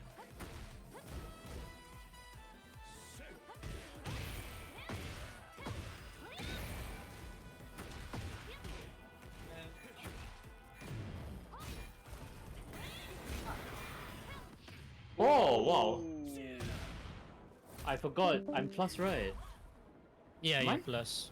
Oh, okay. That explains the Eh. reaction. Kind of forgot. No, that explains the reaction, no?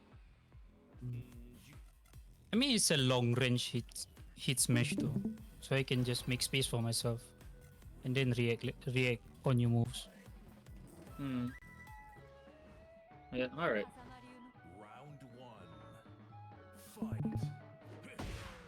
Okay. Oh, sian. Wow.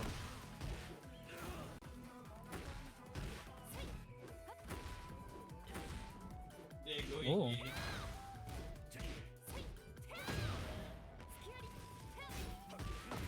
Oh, good punish. Oh my god, the range. Oh my god, I couldn't get the wall split.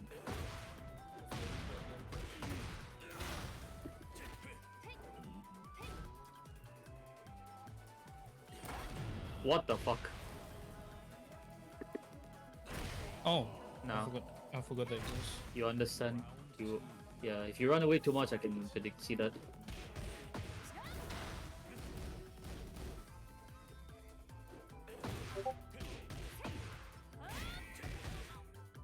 Ah, tough.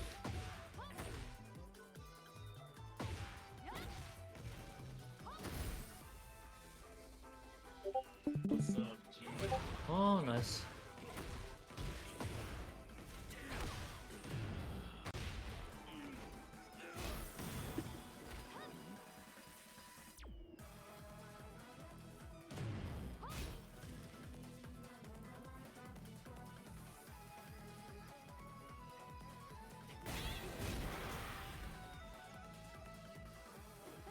Oh. Ah la la.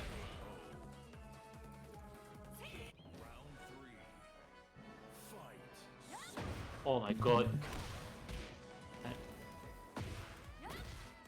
Okay. Wow, 443. Oh, I mess up. Ah la la. Last one, grab this. Ah, combo. Need to know it.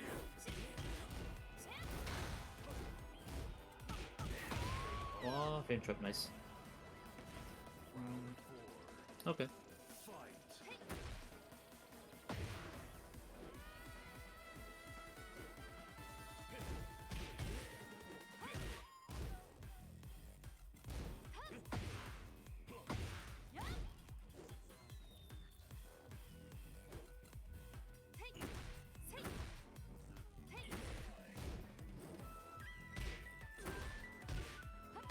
Ay ay ay. Oh.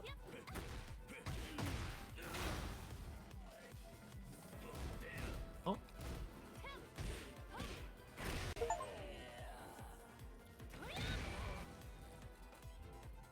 Oh god, team with the solo, nice. Yay. Yeah. My first actual win. Let's see. I have my microphone. Can hold back because I realize you like to do that. So that's it, okay. Oh my god, the actually frames.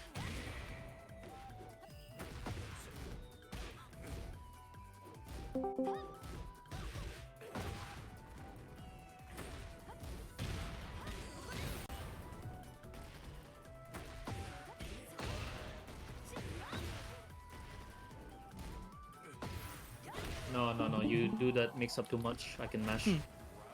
That's how you adapt.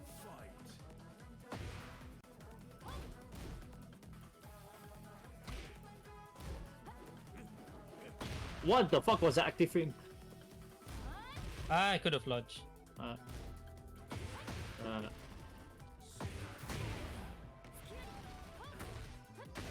Wow, good Wait, play. dude? Damn.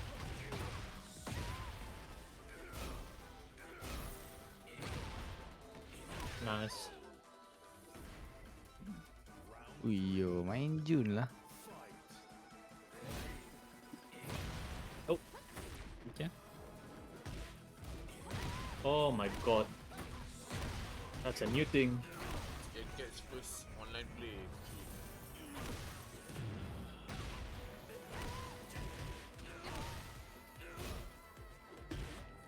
Mine. Oh my god, that's a thing? Yes. That's not what I meant to do. Alright then. Kid not sidestep that. Oh, that's a thing now? You can interrupt that. Yeah, but the settle hit, I didn't even know that was a thing. Yeah. You learn lah.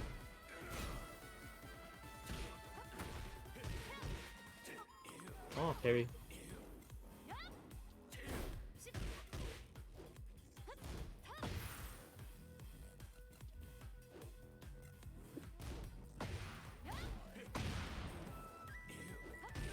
Nice, you finish. Habis lah. I think if you optimize the combo, it works. I don't think I would be able to with the wall there lah, I'm gonna be honest. Yeah. If I didn't use the wall bounce, I think you could have won. Actually, the wall Yeah. bounce is super powerful. To be honest, I think the optimization will come as I play. Yeah. But for now, I just actually get used to the new gameplay lah, and the character itself.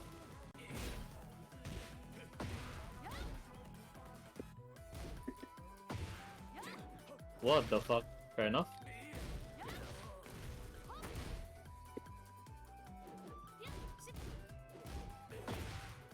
Oh, what the fuck? This you can.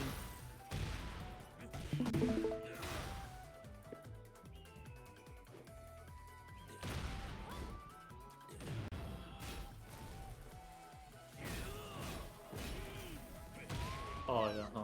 Pass on block as well. +7. Okay, no.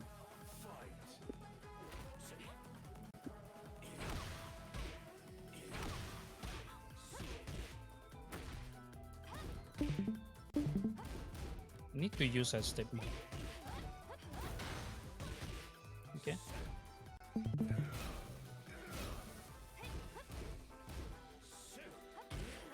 Nice back dash.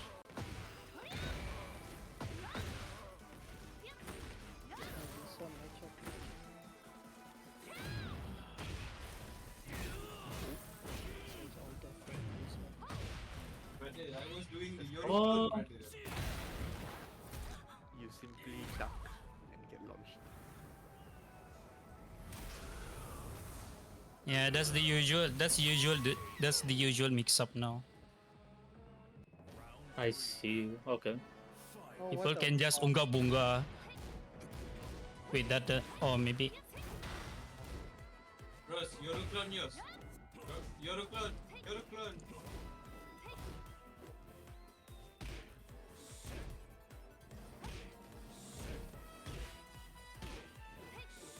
What? Okay. I was not expecting that. nice punish. Nice interrupt. What? I'm actually shocked you did that.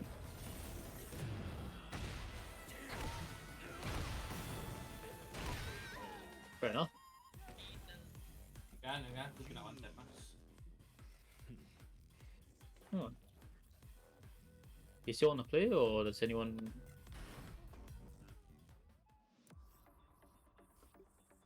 How did Amir play?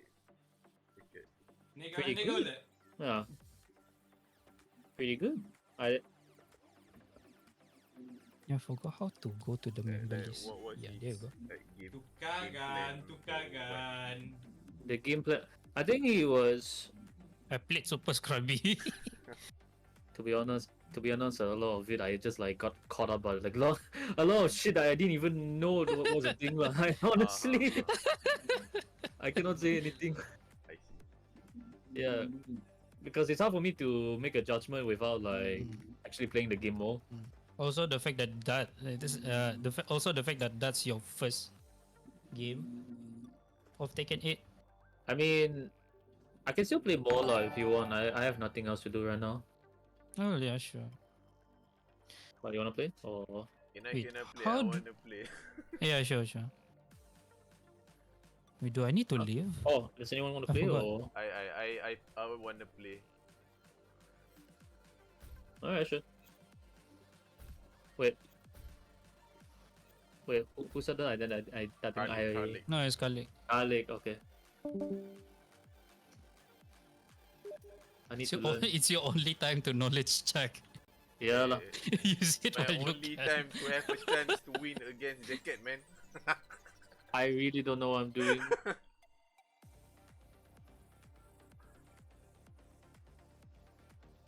I don't even know what I'm doing either.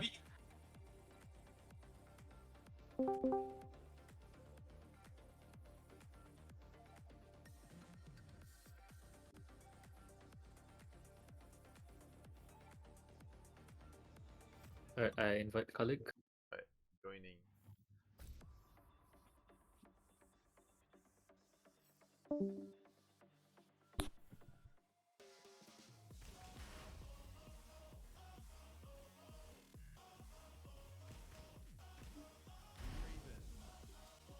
Yeah, I really need to learn more with how to deal with some of the new characters.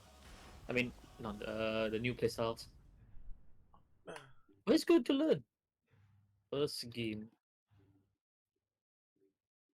But to be honest, learning the hit mix-up thing for the first time is quite interesting. Oh.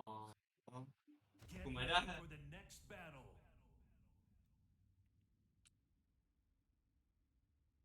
I mean, it's just another mix-up. I think I can work around it. Pretty sure.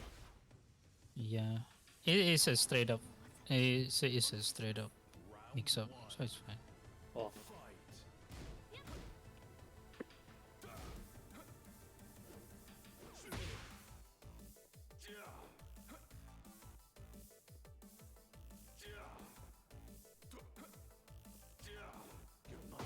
Oh, Oh, where's my combo?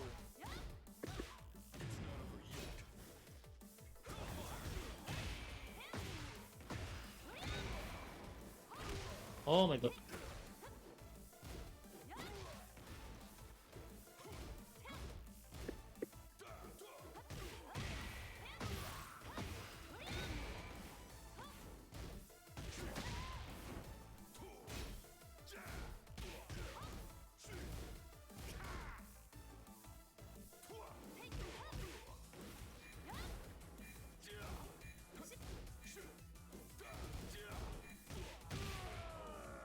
Oh wait, no, I could do something even more.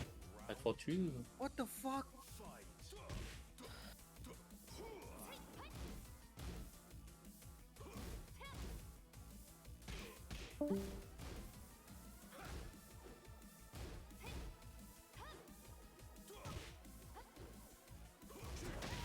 What? What was that? That's the new extension, down for 1-4. Minus 14. 14? Okay. Yep. And it's 38 damage. Alright. Punish ka? You probably can.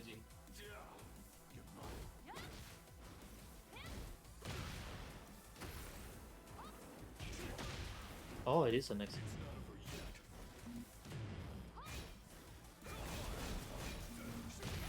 What? Oh, what was that? Yeah, when the spinner Rooney. Wait, what? Yeah. The hit smash gets you into a soul zone stance. Oh, okay. Yeah.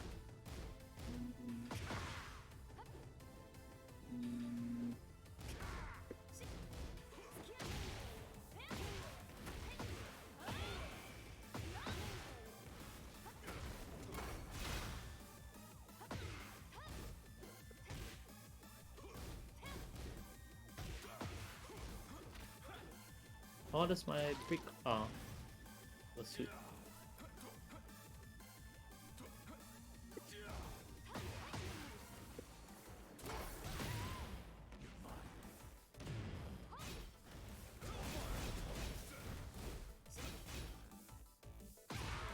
Oh.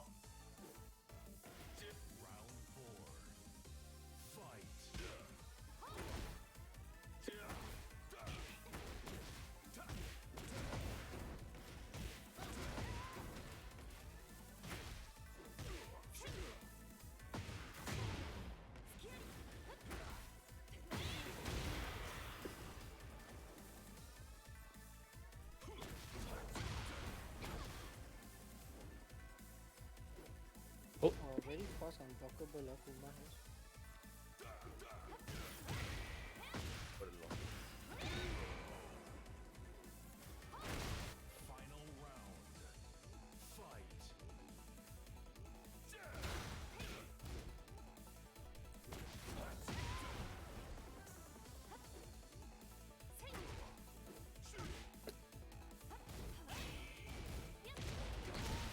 Wow. Oh my god. Oh no, not Asuka.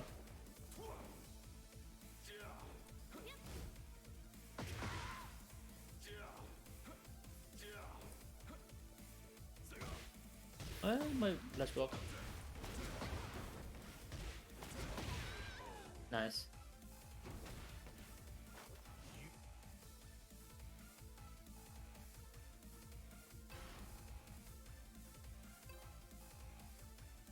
Yeah, we even had most of his shadows are minus 14. Okay. For example, yeah, they're down for 1-4 lah. If it's in hit, it's minus 2.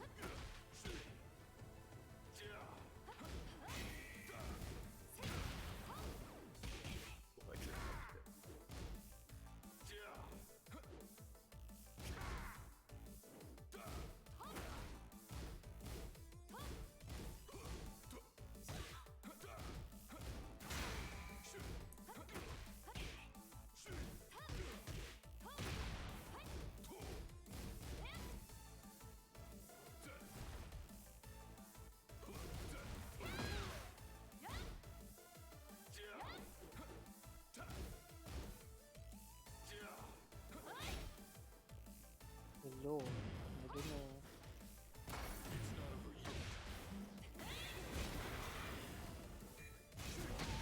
know. Wow. Shit out the launcher because June.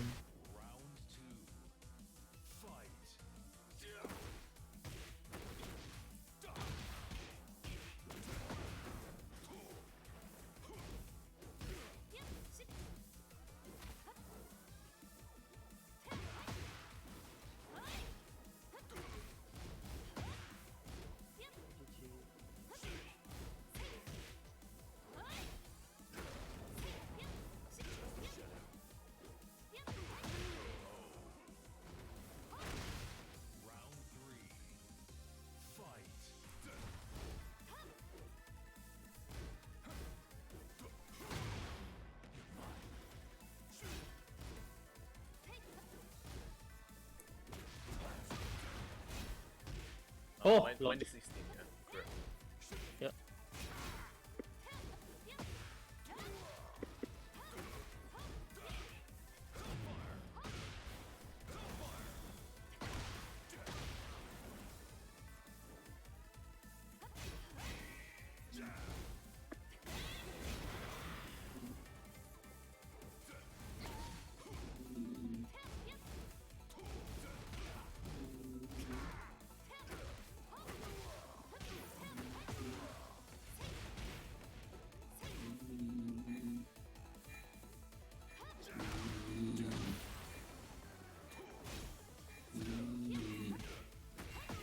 Beefy.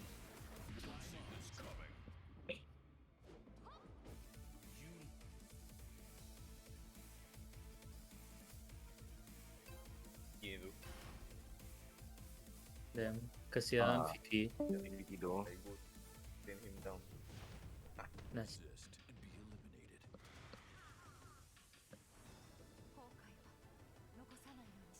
I never actually seen the old intros. Oh.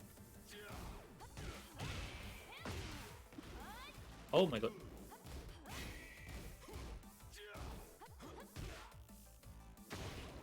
What?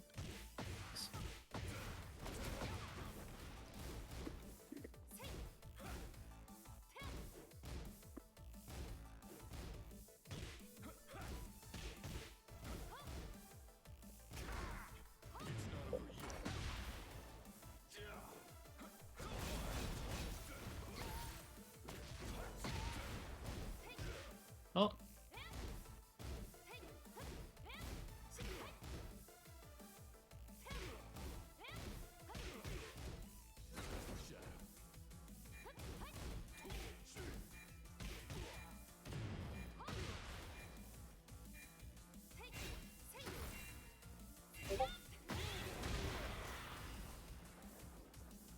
I don't know what I did there.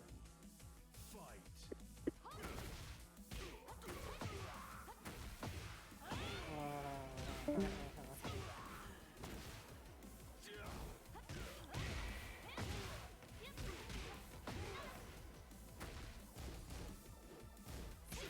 the fuck?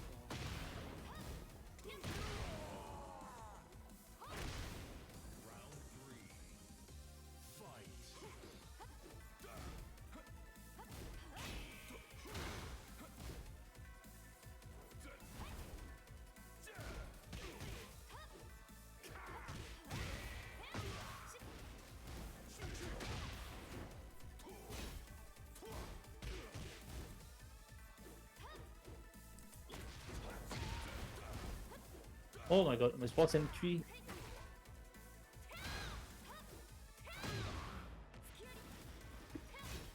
I don't know how that happened. Ah, interrupted.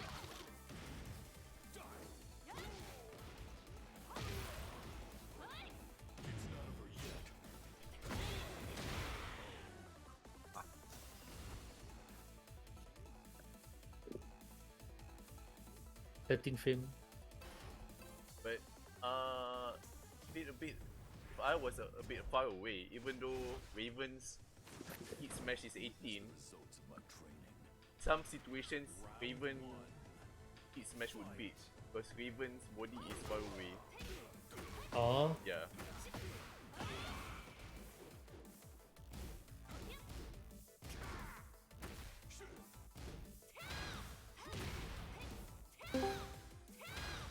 Oh yeah, I should abuse this move. What am I doing? It's like Lily's side step 2. Lily down for 3 over again. Plus 6.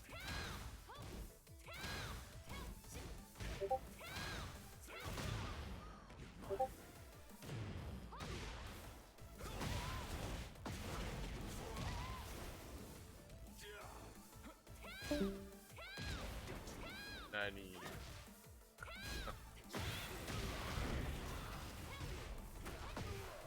I hate when that happens.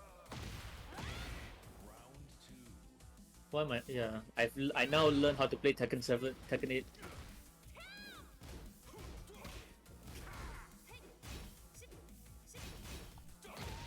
Wow. Off axis.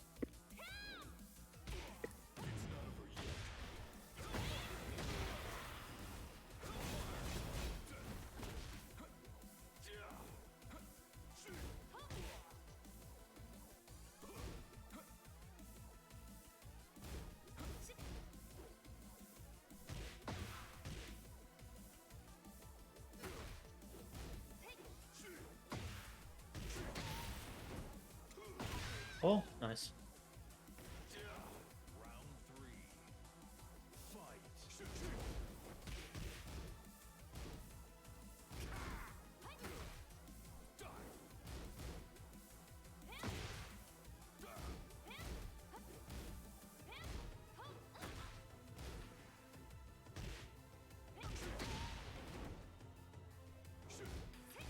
Oh, my punish.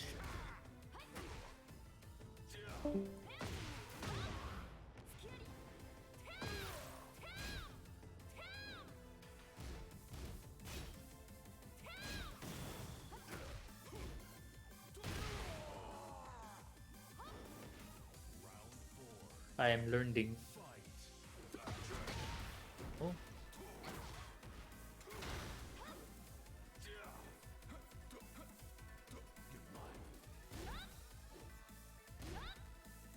Oh yeah.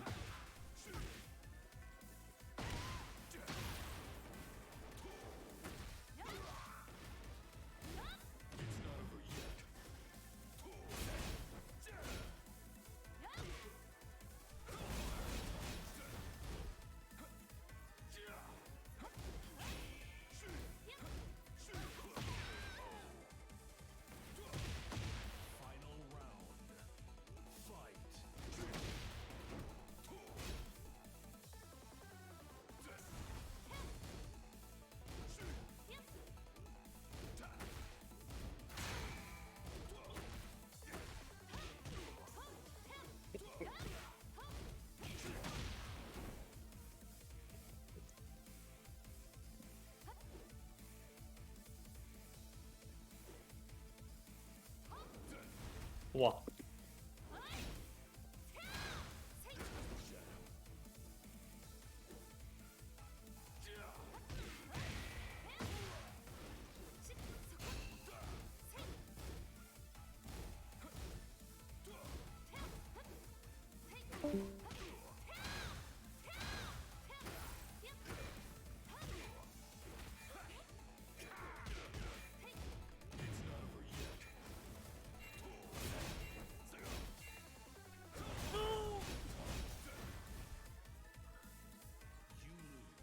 Oh, wait, you still streaming, is it? Yep. Alright. Let's go. Let's continue. Or does anyone else want to play? Anyone want to try jacket? Yep. Amir? Are they still here? I don't know if they're here. Aku lagi. Oh, boleh ya. Mau. Can. Kita tukar. Can. Hello, hello, hello, hello. Yo, Adi. Hello. Yo, Jacket, I wanna try. Yeah, sure, let's go. Wait, I'm in ranks. I wanna fuck this up. Display capacity. I wanna fuck this ball up. Masa ni ingat kau TP tu? What is this? Oh, okay. Well, at least I'm learning how like the game mechanics work. CT there. Laju. Win Alt F4 terus. Sama-sama. Nyamuk diffuser.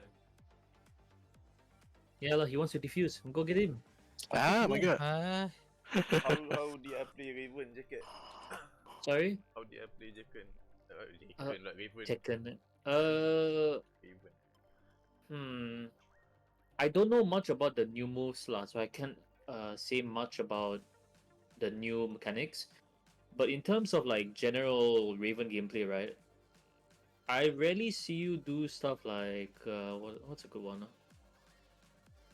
You're not really pressuring me a lot with the Raven. You're sort of just like trying to get me to eat the QCF4, the stray down back 2.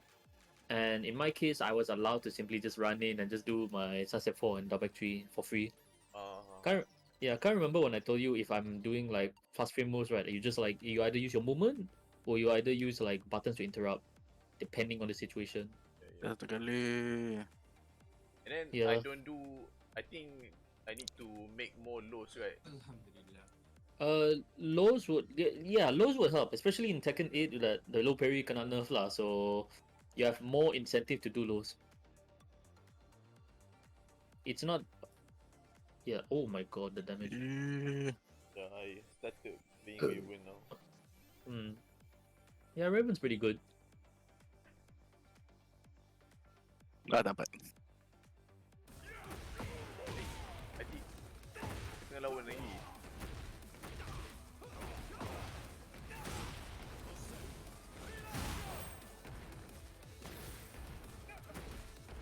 Oh.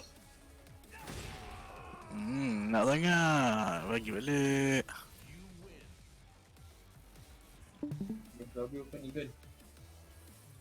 Rematch tak rematch. Oh, rematch. Bagus. Then let's play first lah dulu. The rematch, bruh. Let's play. Look.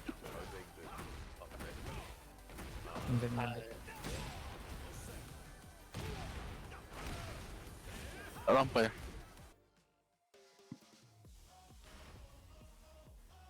Honestly, right, it doesn't feel that delayed. Even though I prefer like the jittery rollback over fucking delay.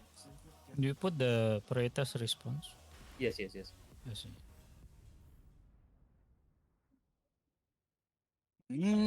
Nak sangat. Oh, King. I have not seen Tekken 8 King.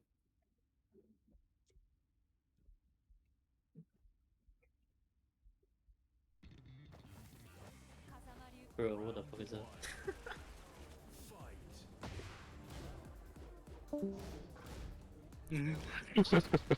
Lagi main monyet je ni pun menang lah. Sial lah.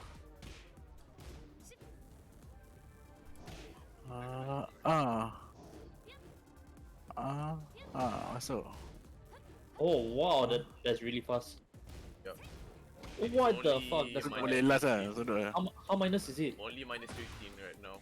They buffed it? Wow. And it's plus 7 on hit. Yeah.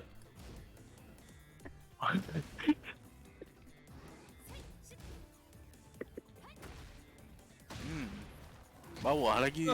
Yo.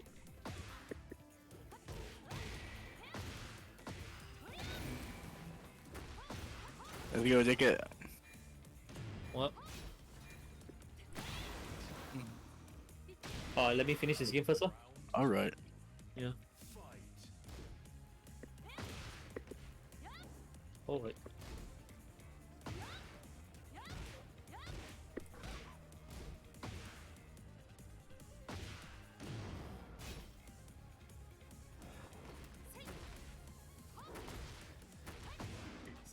Can. I don't know what to do there. Jacket lawan Galik. Huh?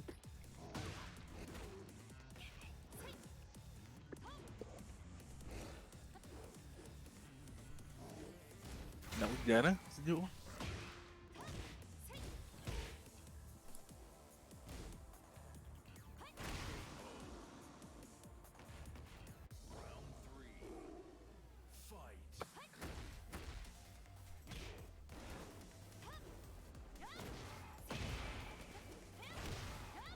Oh my god.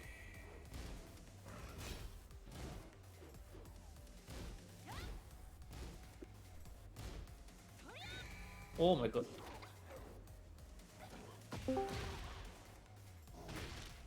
Yo, what's up, Bert?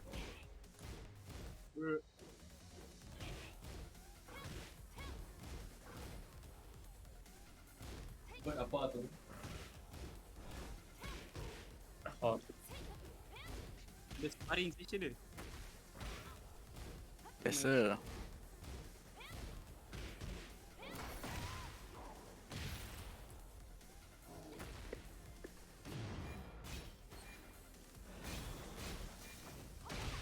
Wow.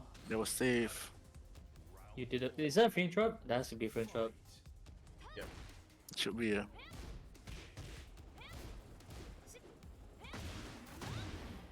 Adik, SSL, SSR ni berapa? Oh, Side step left, side step right.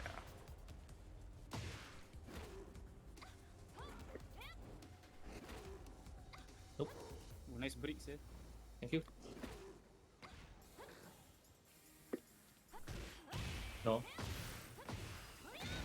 Oh, Bro, look at that damage, bro. I need to remember that that's like -9 on block. The damage. No, the launcher. Oh. Yep. Well.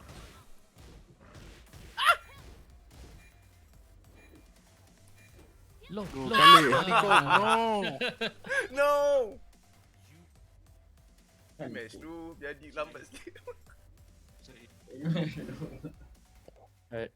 GG's man. Right. Kuzma. How do I why does it say no friends to display? Do I have to be online? Yep.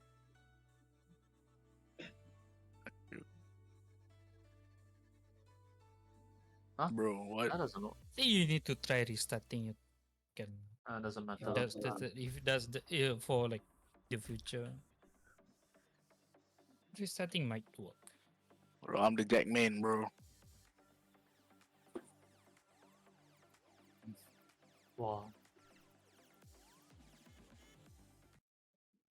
Oh. Jack telur. I'm gonna end this stream now.